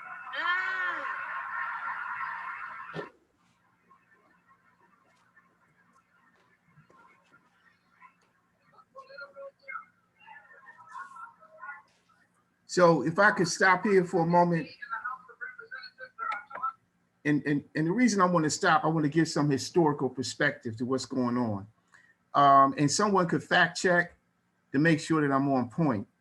So I believe when Malcolm gave this speech, the ballot or the bullet, this was 1964 or the latter part of 1963. It was in April of 64. It was April of 1964, which means that, number one, the election was about to occur. The election was about to occur in November of 1964. And this election that occurred in November of 1964 would involve Lyndon Johnson, who at that point was the president of the United States by default. And he was the president by default because John Kennedy had been assassinated in November of 1963. Lyndon Johnson was his vice president, and so he took over upon Kennedy's assassination. So in November of 1964, Johnson was seeking his first election on his own as the president, right? He was seeking his first election on his own as a presidential candidate in 1964. Now, to put this into some more historical perspective, I mentioned something earlier that happened that same year in 1964. And what happened in 1964 was when the Democratic Party was about to have its national convention, right, to select who was going to be their official candidate, on the national ballot for the presidency. Now, many people would have assumed it was Lyndon Johnson, but there were other people who were pushing back against Johnson. Johnson had fulfilled the remainder of Kennedy's term, but there were other people who said, hey, you know, he was a good vice president. He was good. He was a good temporary president, but now we need somebody else. Well, Johnson, you know, he had the upper hand because he also had been a very powerful congressman before he became vice president. He had been a congressman from Texas, and he had been in Congress for several years, and he had a lot of power and influence, especially throughout the South. That was one of the reasons that John Kennedy selected Johnson to be his running mate. See, Kennedy didn't have a lot of influence throughout the South when he was running for the presidency in 1960. And he was running against a guy who was a very shrewd politician who had many, many years of experience. And that person was Richard Nixon. Richard Nixon had served as the vice president under Eisenhower for 8 years. And on top of that, he had been involved in politics throughout the state of California. So Richard Nixon was very adept when it came to US politics. And he knew the game very well. And he had support even from segments of the Black community. Think about this. Even during the so-called civil rights period, the civil rights movement, many of the civil rights leaders, Black civil rights leaders, were registered what? Republicans. They were registered Republicans because they had continued that political legacy ever since the end of slavery, because the Republican Party over 100 years before had been the party that was in opposition to slavery. It was the party of Abraham Lincoln. It was the party of the radical Republicans, Thaddeus Stevens from Pennsylvania, Congressman Sumner from Massachusetts, Charles Sumner. These were the radical Republicans. These were the white radical Republicans who basically advocated that freed slaves be given land and be given money and be given political power and representation. And so that was kind of slapped down, right, a little later on. But that's a whole different conversation. Those of us who are members of the NAIP, we know this narrative, we know this story, because this is what we teach when we have our own political education classes. But I'm just trying to give people some historical narrative or some historical perspective. So when Malcolm is making references to the Democratic Party, he's not making these references out of some type of vacuum. He's making references to something that's going on during his time right there. He's in real time. And so the people who are listening to him, they're in real time and they understand what Malcolm is saying, because this is a major election year that's about to come up. And Malcolm is trying to educate the people about, look, this whole thing with the Republicans versus the Democrats, we got to be smarter than this. We got to organize our own thing. So this is the voice of Malcolm. He's in the North. Meanwhile, while Malcolm is putting this narrative out in the North through his famous speech, The Ballot or the Bullet, which, by the way, this particular speech wasn't delivered once. This speech was delivered 2 or 3 times, right? Originally, this speech was delivered in Cleveland, Ohio. And then later on, the second time, it was delivered in Detroit, Michigan, right? And in Detroit, I believe when he delivered the speech, one of the brothers who helped him to put the crowd together and who helped to facilitate this particular gathering was a brother named Reverend Albert Cleage from the Church of the Black Madonna. So again, do some fact checking, do some historical research, right? But I'm just trying to give you some historical perspective. So this is Malcolm up in the North. So either he's delivering this speech in Cleveland, Ohio, or Detroit, Michigan. Meanwhile, in the South, you have Sister Fannie Lou Hamer and Ella Baker and their people with the Mississippi Freedom Democratic Party. They started an independent political party to break away from the Southern Democrats in Mississippi.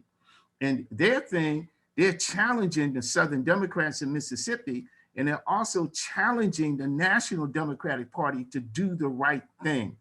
Basically saying to do the right thing means you need to seat us as the real representatives of Mississippi and not this all white, all male so-called Mississippi delegation. And that's a whole different battle. And Lyndon Johnson had to deal with that. And he did not do the right thing. He basically tried to shut down the voice of Sister Fannie Lou Hamer, right? But that's a whole different discussion. Do your own research, but I just wanted to give you some historical perspective on this particular speech. Oftentimes people don't do that. They listen to the speech and they don't understand like the historical context and the different connections. Okay, so we're going to continue.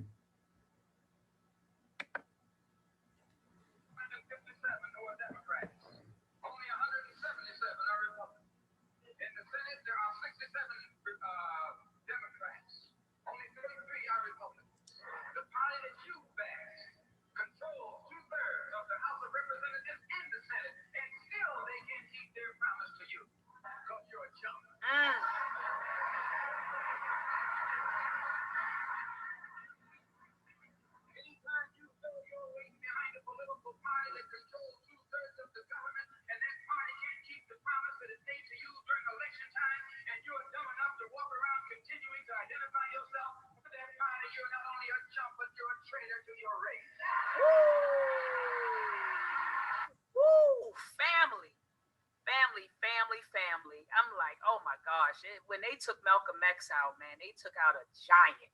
You know, so he said this, you running around here, I'm with this party and I'm with that party. What is any of these parties doing for you? How is your life? How has your life improved through your political affiliation? And we arguing over who's the Democrat, who's the Republican, Trump versus Biden. We look ridiculous, family. We look ridiculous. And I'm looking at it in a chat room, sister, and I'm trying to look for you now, Sister High Frequency. Here it is right here. Sister High Frequency Beauty says they died for our liberation and they thought that voting could lead to that.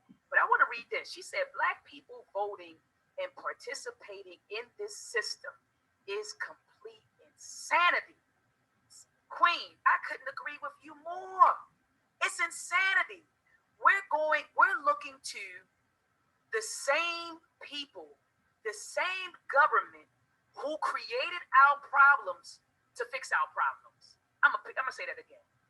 We're going to the same people who created our problems and expecting them to fix our problems. How insane is that? It's insane, family. It's insane. It's insane. And a matter of fact, let me play that clip. Because Malcolm X also says that. He talks about that a bit. So let me play that clip as well, family. Let me play that clip as well.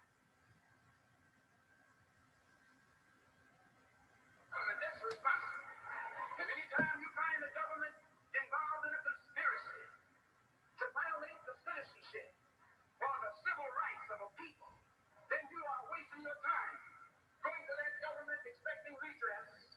Instead, you have to take that government to the world court and accuse it of genocide and all of the other crimes that you're guilty of today.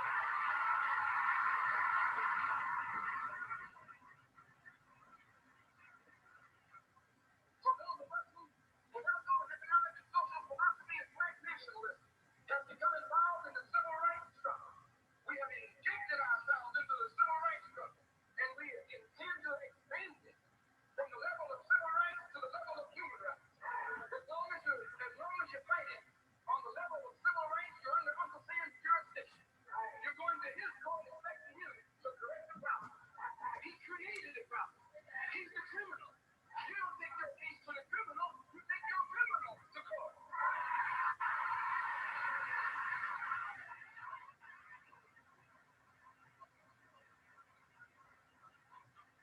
When the government of South Africa began to trample on the human rights of the people of South Africa, they were taken to the UN.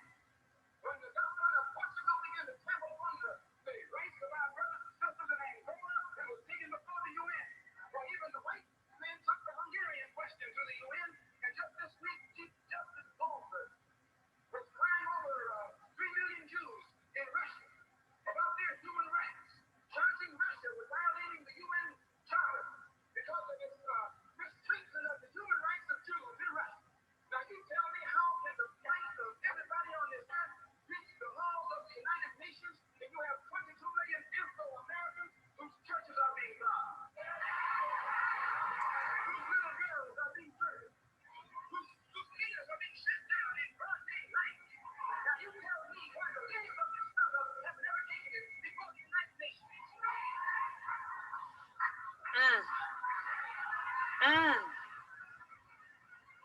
See, family, they had to get rid of Malcolm X. He was a problem. He was getting ready to take the United States to the UN, to the United Nations.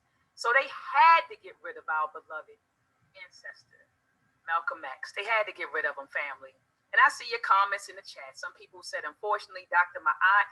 Someone said a lot of us unfortunately, it's insane, but unfortunately, many of us are out of our right mind. And you're right, family. That's why I'm going to bring Dr. Wade Nobles on to talk about menticide. Menticide is real in this community. It's real in our community. You know, post-traumatic slave syndrome.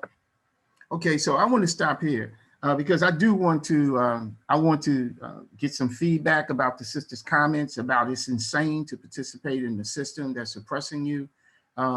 What is you all's response to that? How should we respond to our oppression? How do we deal with the systemic, the institutional, and the structural impact of white supremacy and capitalism? how do we react, or how should we respond? What should we do? Class action lawsuit on the United States. Class action lawsuit. Okay, okay, all right. You know, people have sued the United States government before, and Malcolm was he was one among many people who sought to take the United States to the World Court, right? Some people had actually started the momentum and had a campaign to get petitions signed, and I cannot remember the brother's name. I think he was a member of the Communist Party USA, I do believe. He had something, I think it was a We Charge Genocide campaign. Someone could do the research on their own, and if you could post it up. Again, we always encourage members of our group to do research, to read and study, fact check one another, make sure we're on point. If we're not on point, do the correction, do the criticism, because that's the only way that our people can grow collectively, to make sure that what we say is correct, and make sure that it has historical basis and foundation. But what do you all think about the sister's comments? You know, the things that she attributed to Malcolm in terms of it's insane to continue to expect some justice from the same system that's oppressing you. Sister Kathy? What I got out of that was, in literal terms, technically she's correct. When you think about it, why would you go to your oppressor to fix what they have oppressed? In that sense, it makes sense, complete sense. But that particular avenue is the only avenue we have to turn things around. That's reality. So both things are true. You know, in a figurative sense, why would you go to your oppressor to try and make things? I mean, you know, that's just like, I'm no slight to any man or no slight to any woman, a person who's being abused. Why would you go to the abuser to ask for or plead for a different behavior? Well, that's the only place where the behavior can change, is at the top, and that's starts, and that's government. So I get it. I get it. So we have to struggle for short-term reform or some type of immediate relief, even as we continue to fight for freedom and liberation. So when the sister made the comment about it's insanity, well, it's not insanity because you continue to pay taxes. You continue to be subject to have these tax laws and these levies against your income, whether you have a business or whether you work for someone else. It doesn't make any difference. We all still pay taxes. And so we need to use whatever resources we have and whatever power we have to get immediate relief, right? Even as we continue to organize, even as we continue to mobilize and fight for revolutionary change. Because ultimately it is about revolutionary change. It's about the type of change that Malcolm spoke of decades ago. It's about the type of change that the Black Panther Party articulated some decades ago. It's about the type of change that Ella Baker and Fannie Lou Hamer and others articulated some decades ago. It's about systemic, institutional, and structural change. And what that means is revolution. Some people don't want to use that word, but that's really what that means. We need a revolution. The United States of America needs to have a revolution. Black people have to be part of that revolution.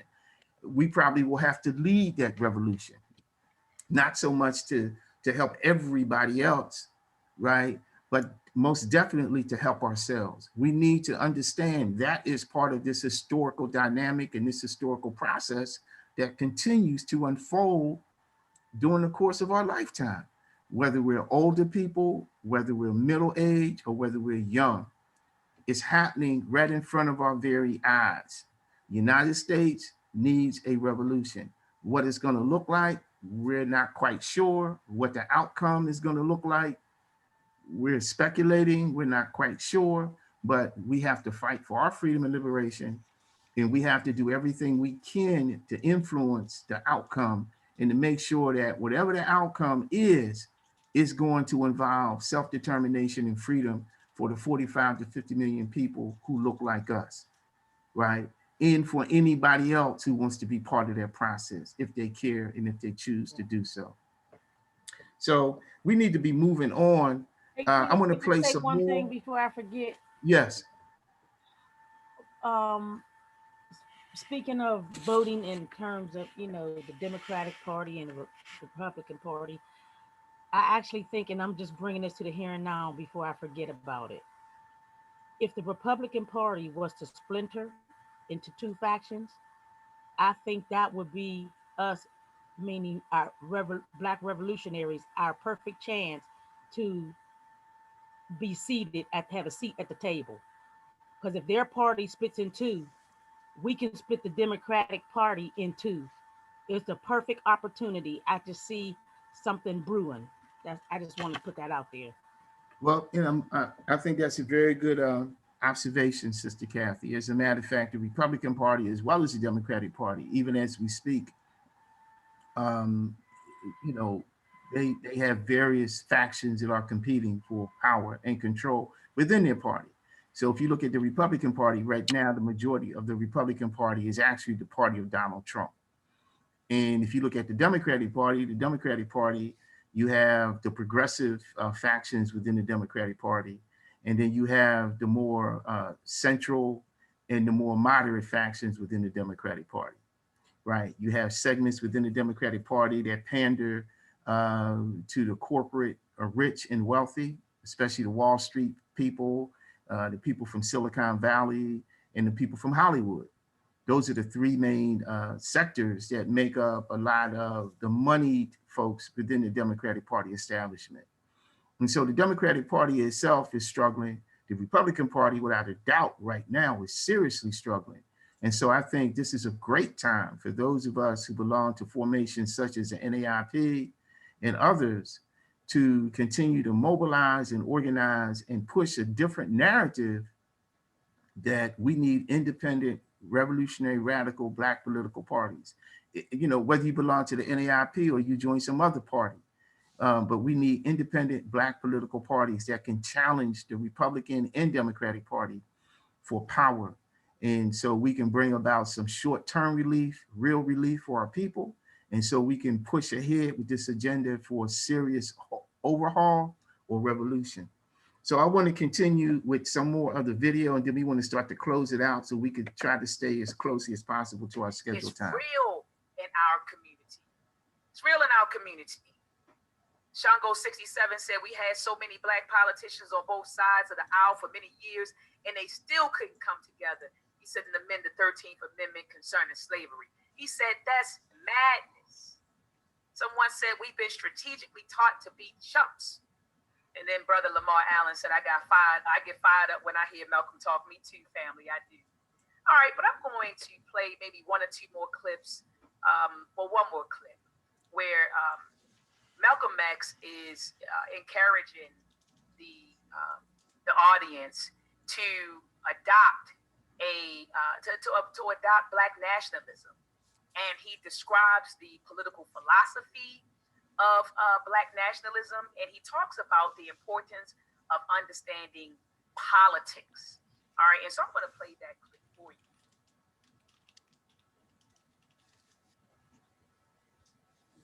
The political philosophy of Black nationalism only means that the Black man should control the politics and the politicians in his own community. The time when white people can come in our community and get us to vote for them so that they can be our political leaders and tell us what to do and what not to do is long gone.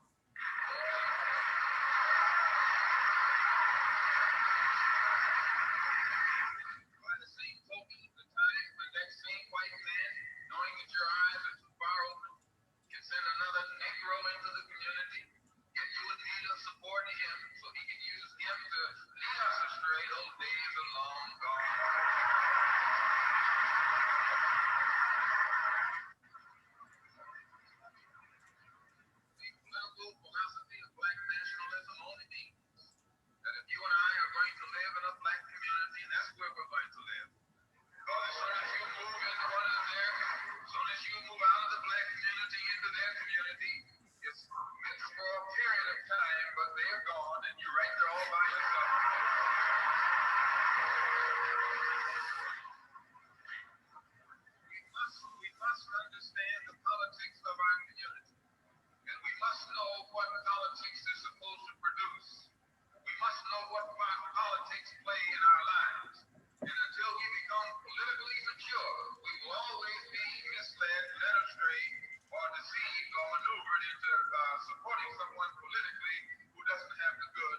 Ashe family. Ashe, he said that we have to become politically mature. And he said it so that when we do cast our ballot, we're voting for someone of the community who has the community's best interest at heart. So for my Biden voters and my Trump voters, did you vote today for someone who is of the community and has the best interest of the community at heart?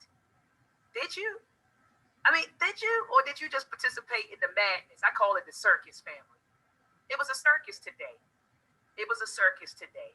And we had to stop participating in this madness. And I'm not even just talking about the political system in America. I'm talking about the economical system. I'm talking about the culture as a whole. We need to extricate ourselves from this culture. This culture is madness.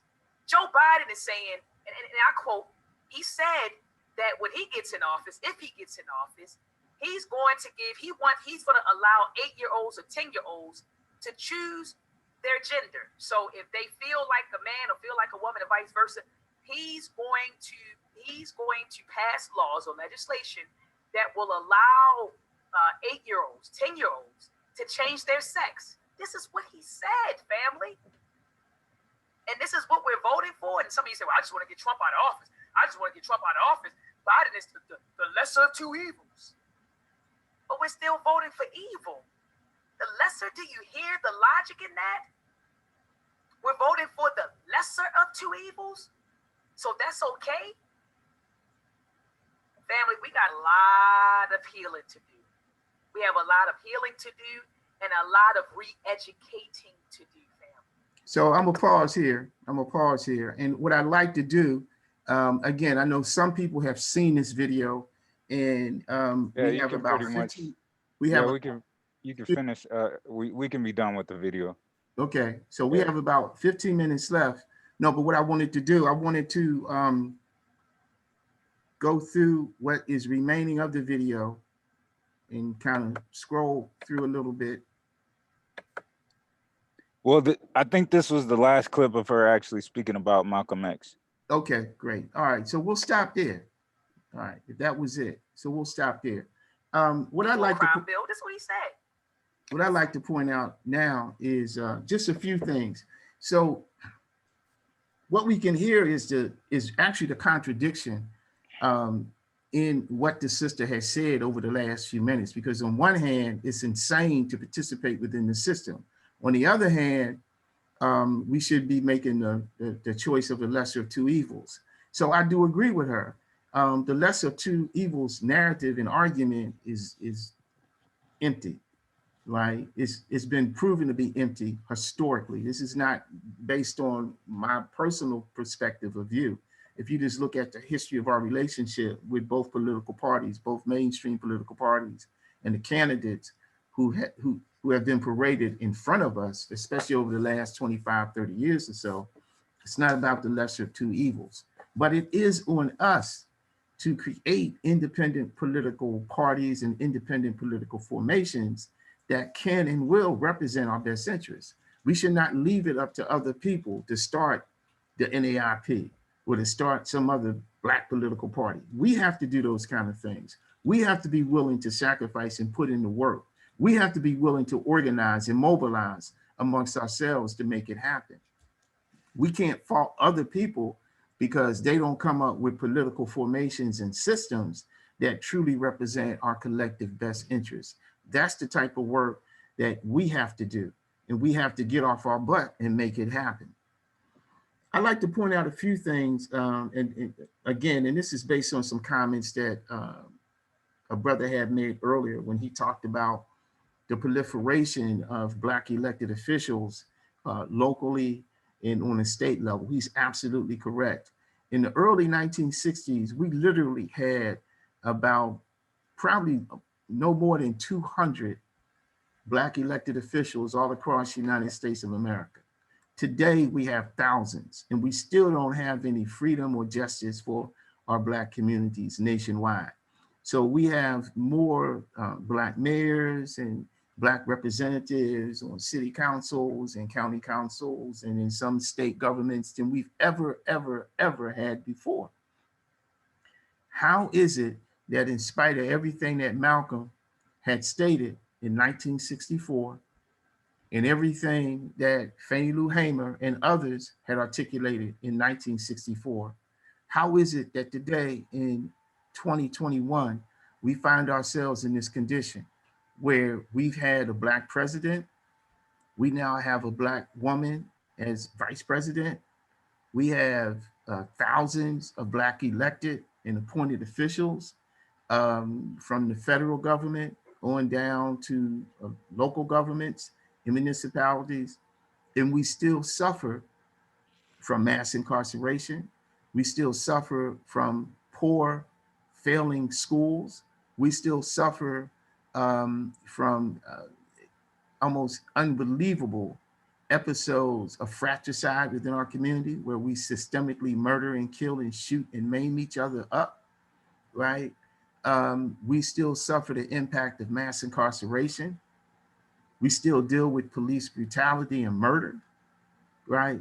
How is it that with all these Black elected officials and Black appointed officials, how is it that with 8 years of a Black person holding the highest political position within the US government, and how is it today that we've been able to elect a woman who is the vice president, who happens to be of African and Asian descent? How is it that with all of this kind of stuff, all of these things that have happened politically in terms of political representation, we still find ourselves basically in a terrible situation within the United States of America? We still suffer disproportionate levels and rates of poverty and unemployment and so forth and so on. How did this come to be?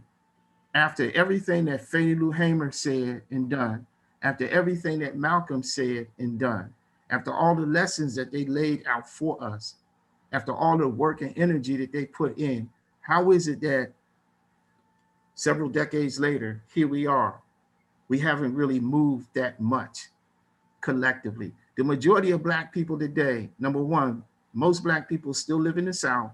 The majority of Black people are not millionaires, certainly not billionaires. And most of us, even though we may think we are, most of us are not celebrities. Most of us don't play professional sports where we draw down hundreds of thousands or millions of dollars every season. Most of us don't star in major motion pictures or have our own TV series where we get paid $10,000 an episode. The majority of Black people are basically working class, low income, and low middle class. How is it that we still find ourselves in the situation that we are 60 years later? And that's what I would like to close out on. I'd like to get some response to those type of questions. Capitalism, greed, and hatred. I didn't hear you. Could you say it again, Sister Kathy? Capitalism, greed, and hatred. Any other comments? That's why we're still here. Brother Anthony? So it the politically mature individual, where I think what Brother Malcolm was trying to influence was the generation at that time, which is now the generation present of me, is to encourage the younger generation to actually flood into the knowledge of politics the same way we're teaching our children to flood into sports. If you use the analogy of a NFL or NBA draft, it's come to the point where all the faces you see are Black. So if we can flood the politics the same way we flood the actual sports community, it'll get to the point where all the faces you would see on that ballot will be Black.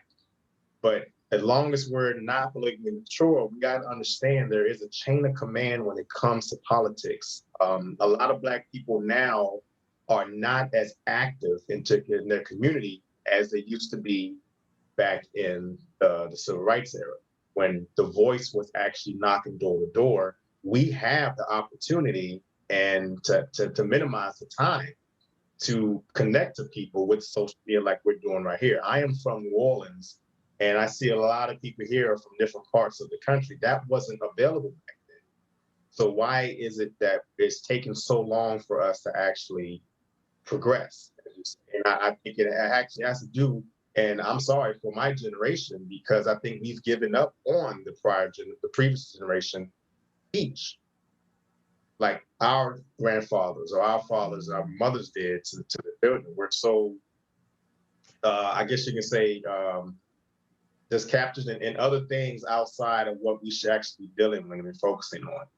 But one of the things is, it does start with the city council meetings. If you go to your own city council meetings, you'll see, and some of them live on stream on air, on TV, and you'll see the people that are sitting in the background are all white faces.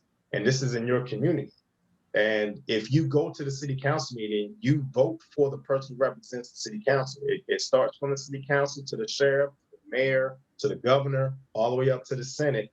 And if we can breed that and just start that, I think that is when the progression starts coming. And that's when the revolution actually play a part in our communities, because we're not politically mature. We don't understand the civics of the politics. The president, the reason which Sister Catherine was saying about the price of $400,000, I do agree.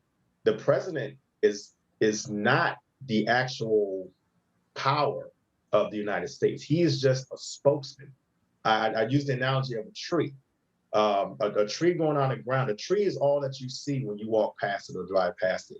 The tree is the president of the United States. He weathers the storm. Whatever comes down on the surface, the tree is the one that feels the pain and actually shows the beauty of whatever that land is focused on. But what we don't realize is what controls that tree is the root, and that is Congress. Whereas the citizen are the ones that plant that seed. We planted that seed, we watered that seed, we make that tree grow. If we can control the roots with Congress, House of Representatives, that is what controls that president. So what the lady here on the video saying the lesser of two evils, I do agree.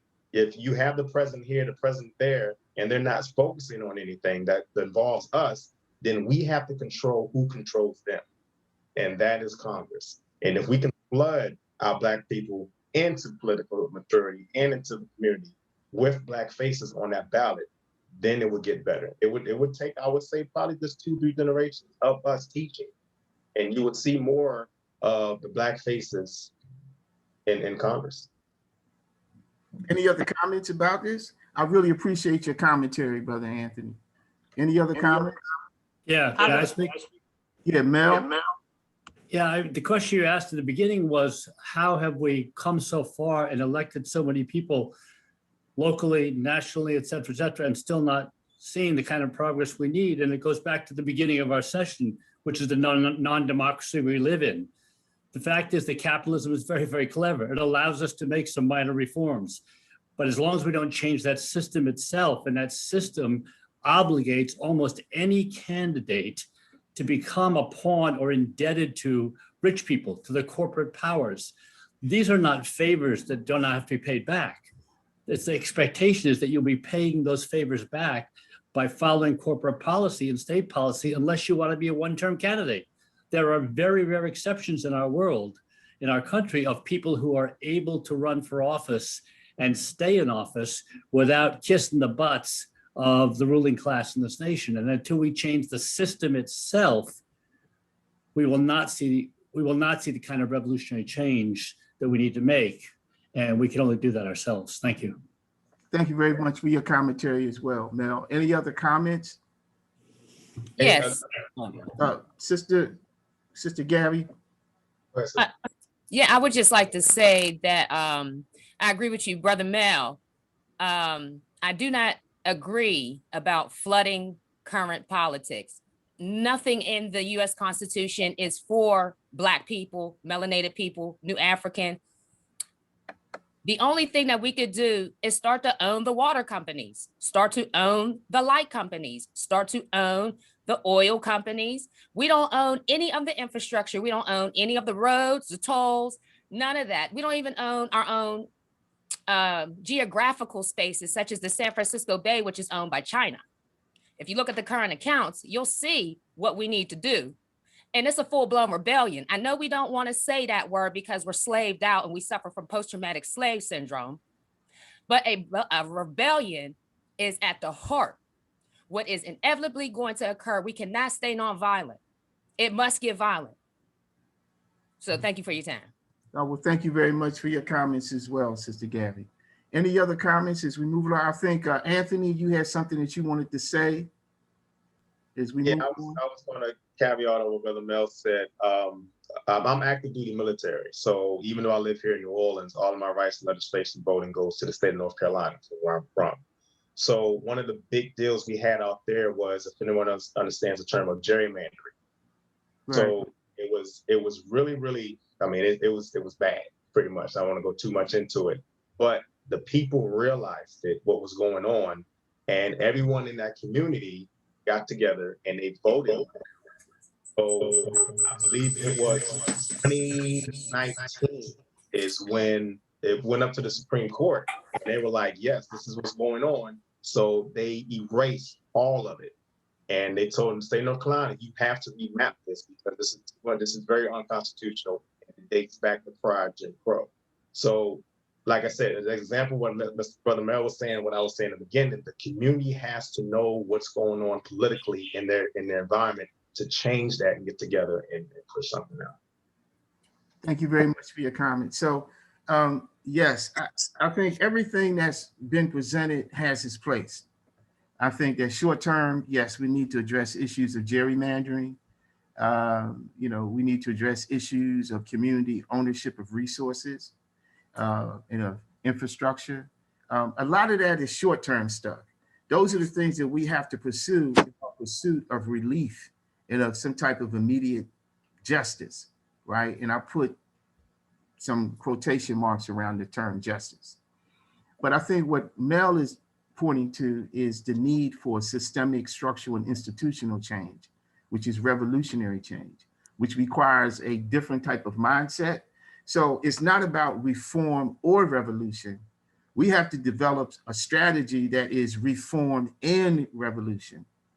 Much in the same way, if some of us recall, and many of us who have read, think about the Black Panther Party at its best, right? And think about when Huey and others came out and said, we need to strengthen our capacity to develop and expand these survival programs. And the full terminology that was used by Huey Newton in the Black Panther Party was survival pending revolution. Survival programs pending revolution. Free breakfast for children program, the medical clinic, the educational centers, survival pending revolution. So yes, we need programs that can help the Black community survive and possibly help us to develop as we pursue revolutionary goals and ends. One of those survival programs has to be a program around independent, radical, and revolutionary Black political action. History has clearly shown that we cannot continue to depend on the politics of the two mainstream political parties, even though both parties have some good people in them. And I really mean that, good people. Both political parties, both mainstream political parties, Republican and Democrat, have good people. When I say good people, I'm not talking about people who agree with me politically or who agree with the politics of the NAIP, but I'm talking about people in their core who are moral, who are morally driven, who have ethics. Just because a person is a Republican doesn't make them the epitome of all evil, right? We may disagree with them politically. Just because a person is a Democrat doesn't mean that they represent some type of evil assault against the Black community. We can disagree with them, right? Based on their politics. So both parties actually have some good, morally, ethically driven people whose politics we don't agree with. And so there's going to be an ongoing struggle and battle, and that's okay. Short term, we need to be working towards all the things that you guys have described. But long term, we have to pursue revolution. And that's what Malcolm was talking about. That's why Malcolm said the ballot or the bullet. Well, I would modify Malcolm's famous slogan and say it's no longer the ballot or the bullet, it's now the ballot in the bullet. We have to pursue short-term and long-term change through like electoral struggle in politics, while at the same time, we need to organize and galvanize our forces to protect whatever gains that we make, right? And to protect our collective best interests.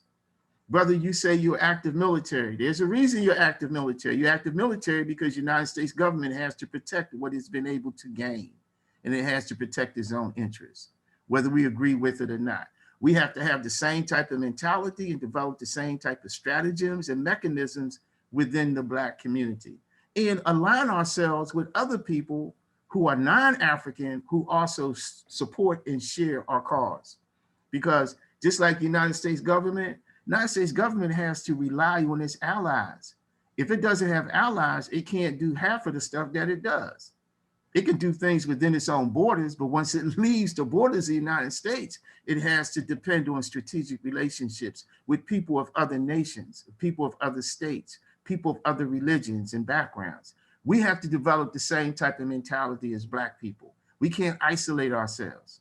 We can be pro-Black without being anti-everybody else. And I think that's something that many people struggle with. And what I like to do quickly is just to kind of reiterate something that we talk about within our political party when it comes to Brother Malcolm X.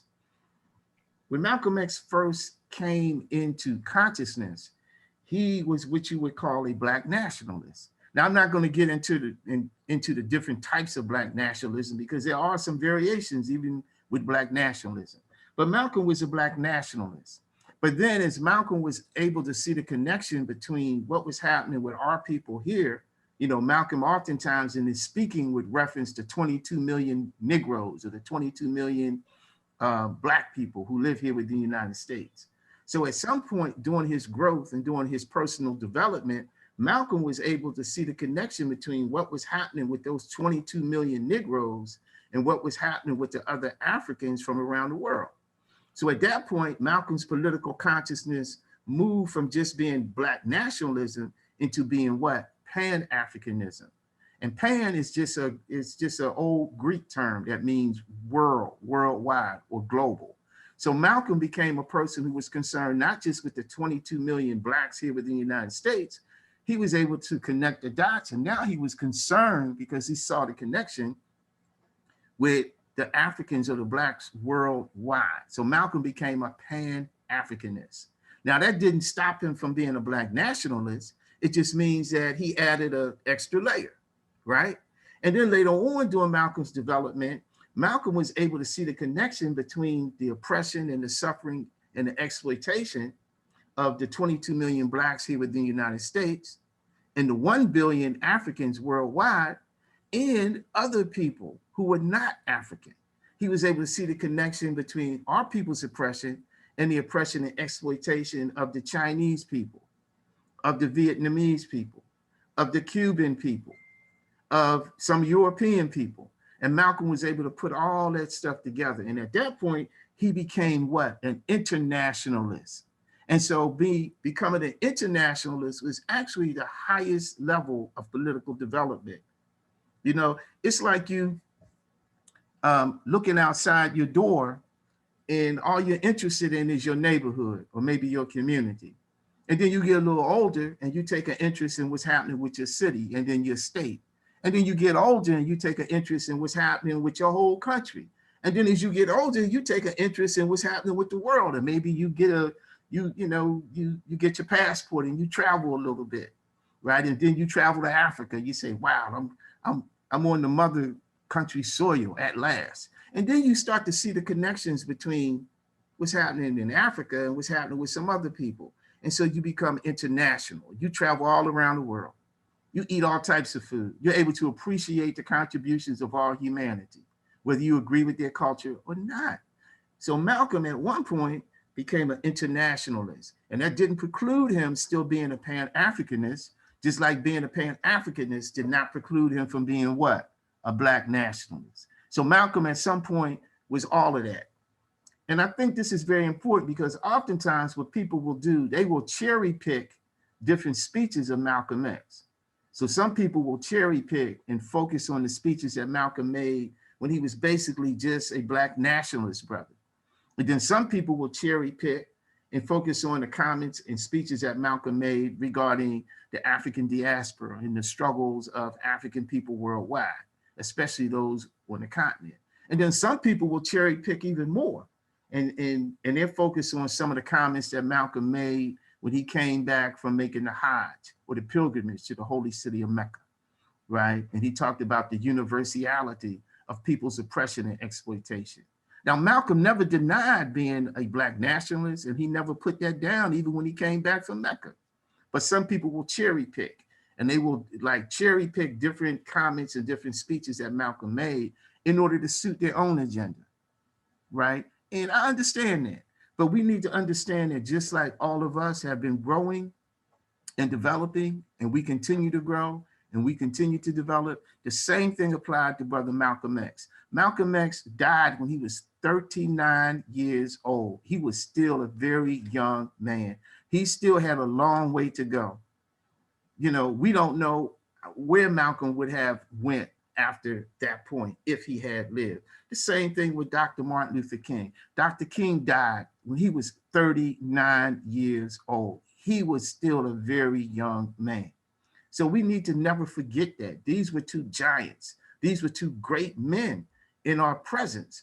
And we had them for a very short period of time, right? And maybe the wisdom, you know, maybe the wisdom of the creator, for those of us who believe in a creator, whatever name we use for that creator, maybe that wisdom was to take them brothers away from us when they were taken from us so we could focus on where they were at that particular moment that they were taken and the lives that they had led before they were taken, right?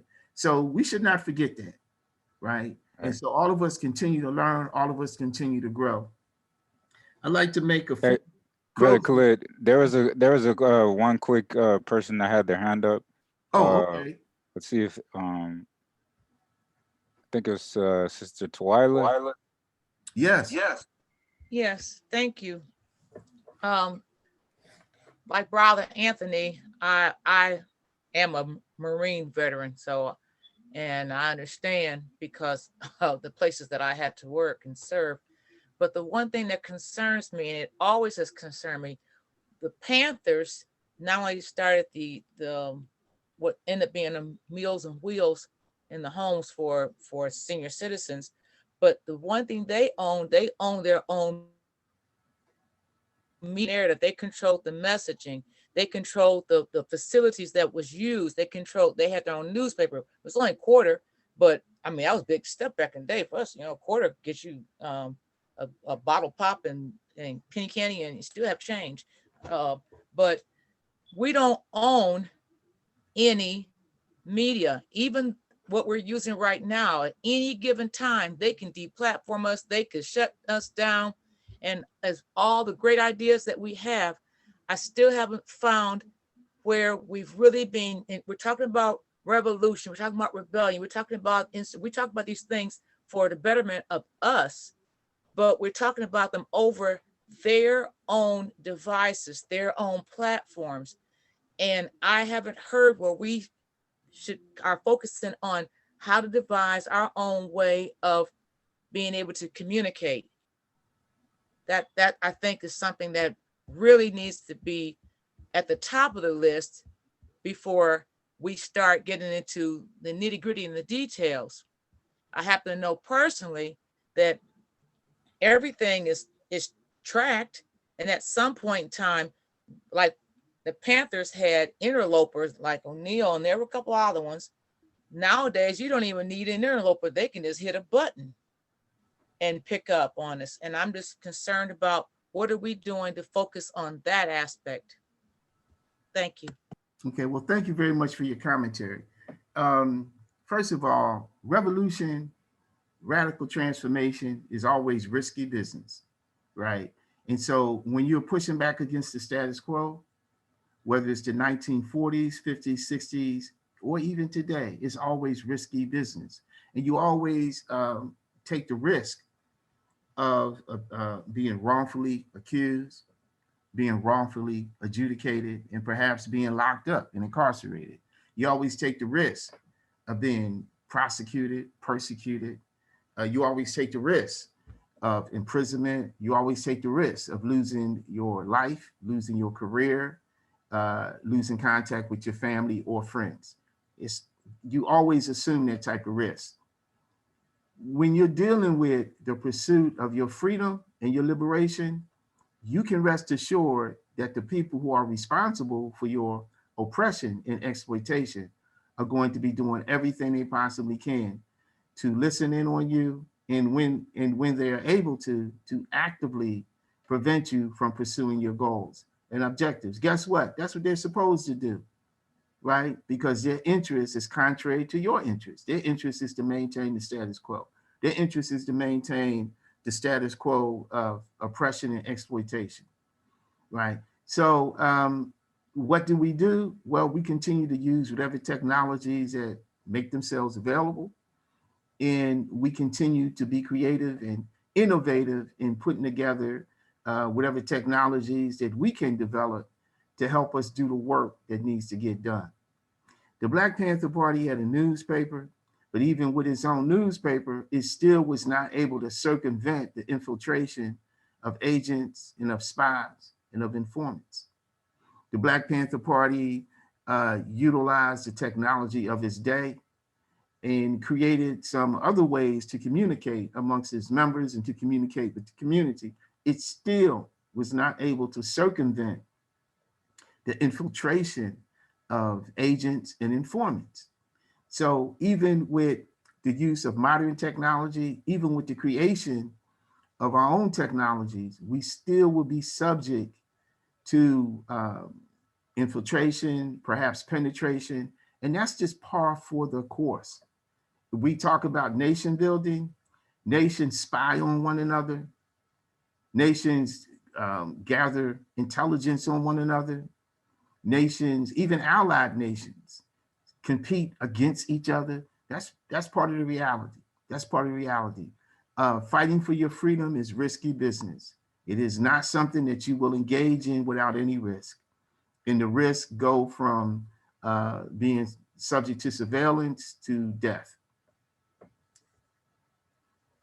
Comments or questions? Brother Khalid, can you just stop the sharing of the video? Sure. Thank you.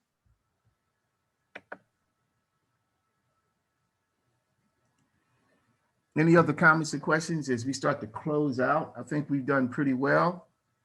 I really appreciate everyone taking. I was wondering, Khalid, Khalid, when you were a Black Panther, did you know your phone was tapped? Oh yeah. We always suspected that our office phones were tapped. We always suspected that our office phones were tapped. We always suspected that in certain situations, our personal phones were tapped as well. As a matter of fact, I can share some things with you because it's been 50 plus years. But we actually had people who would come to our office and pose as if they wanted to be volunteers, as if they wanted to work on our programs. And I remember this one incident where there was a brother, it was a Black guy, he showed up and we busted him. Right. And we didn't do no physical harm to him, but we embarrassed him and we exposed him. Now he had came to our office a few times, and we did some research and we were able to track him, and we knew that he was like a cop, he was the police. And so we confronted him. Let me tell you some other things. We also had situations where our office was under surveillance, physical surveillance, and we were able to figure it out. Like we had workers, so-called workers. They were supposed to be city workers. They're supposed to be workers for some of the utilities, and they would pull up around our office and act like they were working on the telephone pole or something like that. And we would call them out. We would talk about it, we would laugh about it. And then when we got tired of it, we would just come outside the office and start calling them a bunch of pigs, and they get real embarrassed. And they would get down from the utility pole, pack their stuff up and go back. Right. So that was real. Right. But then there were other situations that we didn't know anything about until after the fact. I'll share this with you personally, because it's been so many years ago. So I was arrested once, and I mean, I was arrested several times, but on this one occasion, something that was really serious, and I was being interrogated by some cops from the Philadelphia Police Department. And then later on, I was interrogated by some guys from the FBI, right?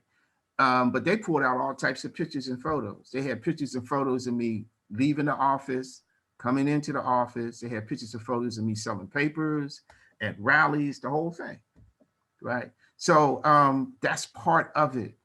This is risky business. This is not kid stuff. You know, you're fighting for your freedom. You're fighting for your liberation. Your enemies and adversaries are going to put you under surveillance. Your enemies and adversaries may tap your phone. Your enemies and adversaries may call your boss and say, hey, you know, these people participated in this particular meeting.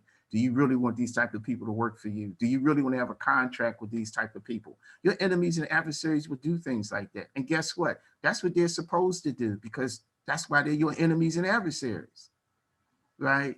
They're fighting to stay in power. They're fighting to control the narrative. They're fighting to keep your people oppressed and exploited. That's the reality. You should always expect it, which means you should always be mindful of what you say, and you should always be mindful of how you move. Any other questions or comments as we move along?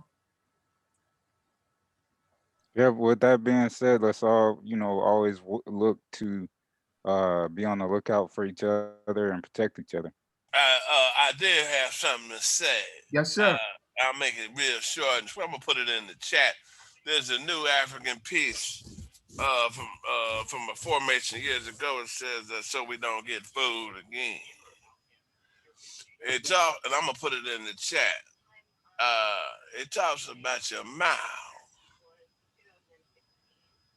Yes, sir. And what I mean specifically about your mouth, how we just in general conversation are not necessarily self-aware. When we talk about our kids, our finances, our jobs, oftentimes we mention things that really are not even relevant to the conversation. And oftentimes we're not even have a level. And I believe, for me, that's part of political education, and particularly for young adults. The things that you enunciated just 1 minute ago are a continuous program.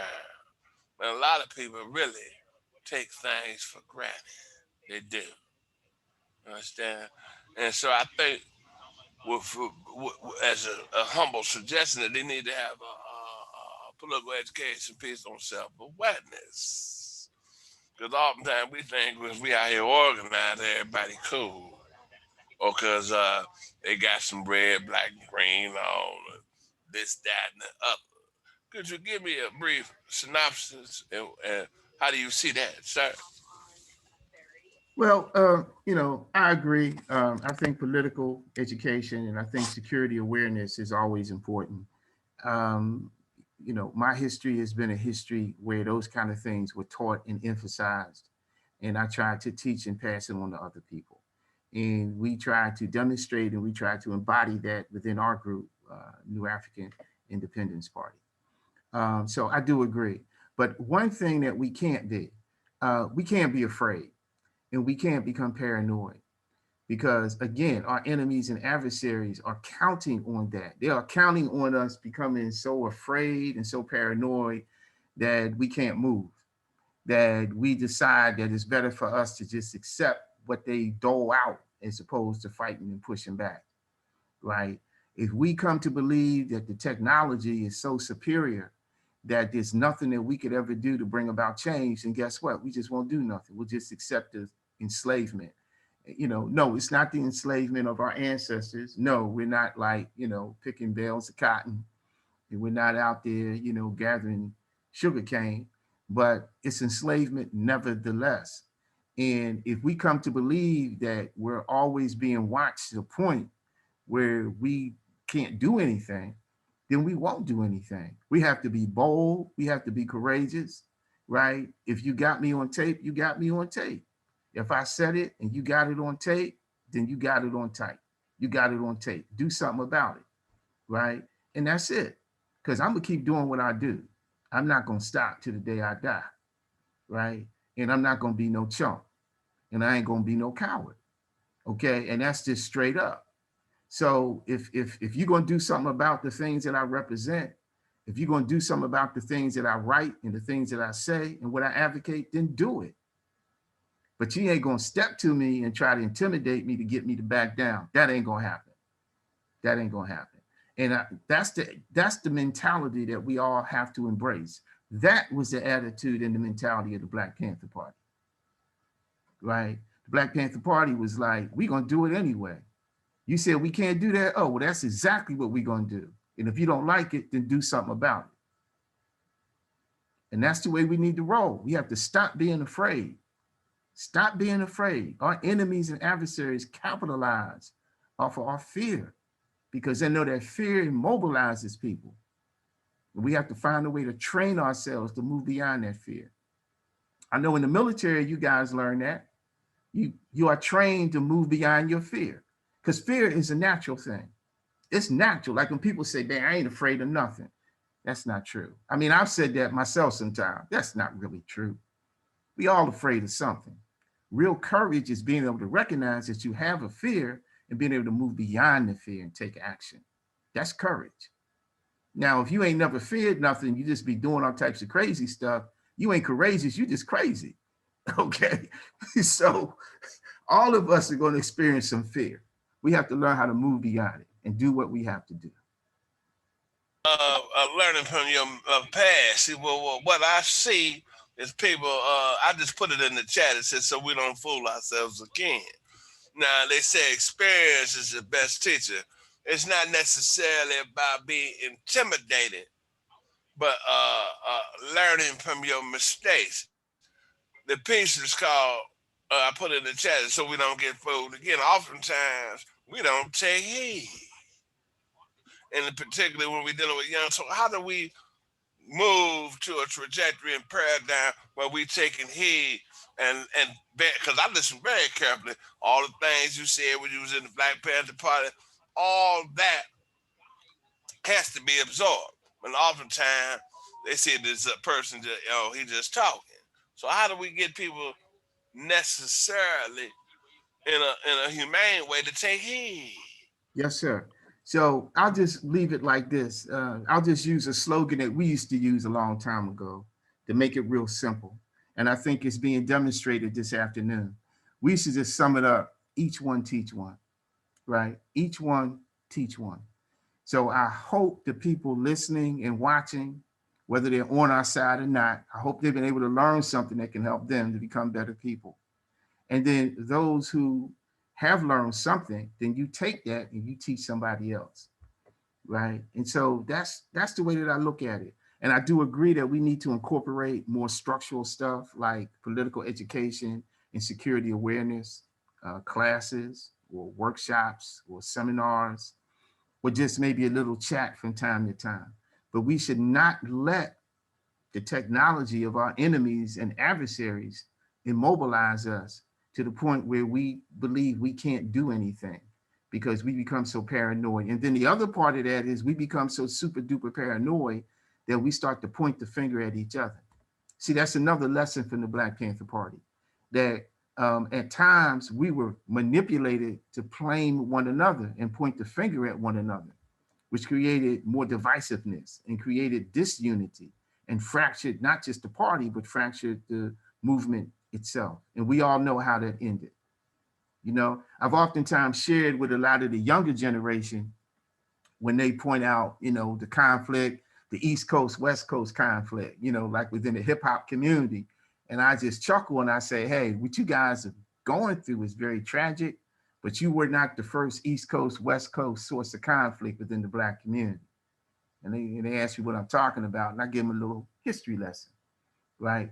We dare not repeat that type of stuff again. But a lot of it is based on fear mongering and based on paranoia, right? And also based on a failure to research, right? I'll use another slogan that was very popular amongst some of my brothers and sisters and comrades from years ago. Basically, it dealt with issues around taking action or not taking action, right? So we would say, and forgive me, and I hope they can forgive me if I mess it up. It's been so many years. We used to say, no investigation, no right to speak. So if you haven't investigated a situation, maybe controversial, might have been an incident, if you haven't really investigated it, then you have no right to speak. You shut your mouth. Don't spread a rumor. Don't spread what you think happened or what you think somebody said. If you haven't even investigated the issue, you don't know what was said.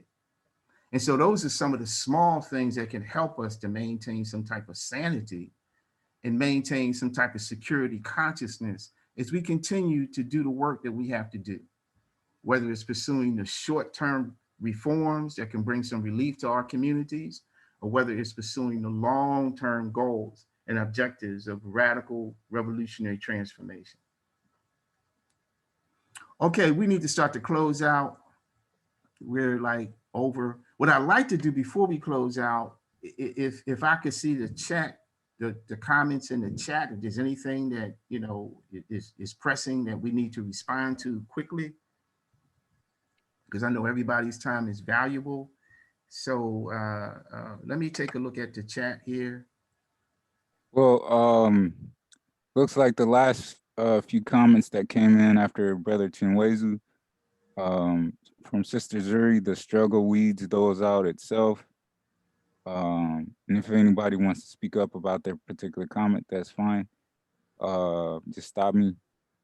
Sister Tasha mentioned we must heal addiction, mental health, educate, re-educate our families and our people, and continue the fight for representation and liberation. It may take generations, but it can happen. All right. Any other comments as we close it out? Okay, so let me turn back on my little camera thing real quick. Not that you guys want to see my happy, cheery face, but trying to do this right. Maybe I won't be able to. Let me see. We do. Not really. I still didn't eat my food. I'm hungry. I don't know about you guys. I mean, I can't wait till we do this next year when we can have some real food. Hey, people from different parts of the country, you could do it too. You do your own in your city and eat, get together as a group and eat, and we'll just put it on the screen and we all could be united, but we all gonna be eating. We ain't gonna be hungry as we go into stuff next year. I did want to make a suggestion. Oh, yes, sir. We have to wait a whole year for something like this to happen? Oh, well.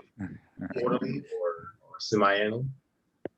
Well, this event is annually because it commemorates not just Brother Malcolm's assassination, but the founding of our party. But we also have an event that celebrates Malcolm's birthday, and that's going to be in May. And you're more than welcome to participate in that. And that's like just a few months from now. And we want to welcome everybody back for that particular event. You know, it's more like a birthday celebration, but we also have a serious discussion about the issues of today. Again, it may be online. We don't know what's going to happen in the next 60, 90 days regarding COVID, but the way things have been developing, I don't think we're all going to be safe enough to have face-to-face gatherings of that magnitude. But we will have an online gathering, and we want to welcome all of those who participated this morning and this afternoon to participate again when we reconvene around these type of issues in the spirit and the legacy of Brother Malcolm X during his birthday. Malcolm is, I'm sure all of you know, was born May the 19th. I do believe it was what, May the 19th, 1919. 1919, I do believe. Dr. King is a little younger than Malcolm. I think Dr. King was born in Was it 29, I think? Right, you're right about that. Malcolm was born in 1919 or 1925? 1925. 1925, I'm sorry. Malcolm was born in 1925. Yeah. And Dr. King was born in 29? 29. Yeah. Right. Yeah. Okay. Mm. So we want to welcome everyone again in May. Mhm. We're going to reconvene. And then we also have our NABIS conference every year in August as well. Right. Yeah. Yeah, that's true. That's true. Mhm. Okay.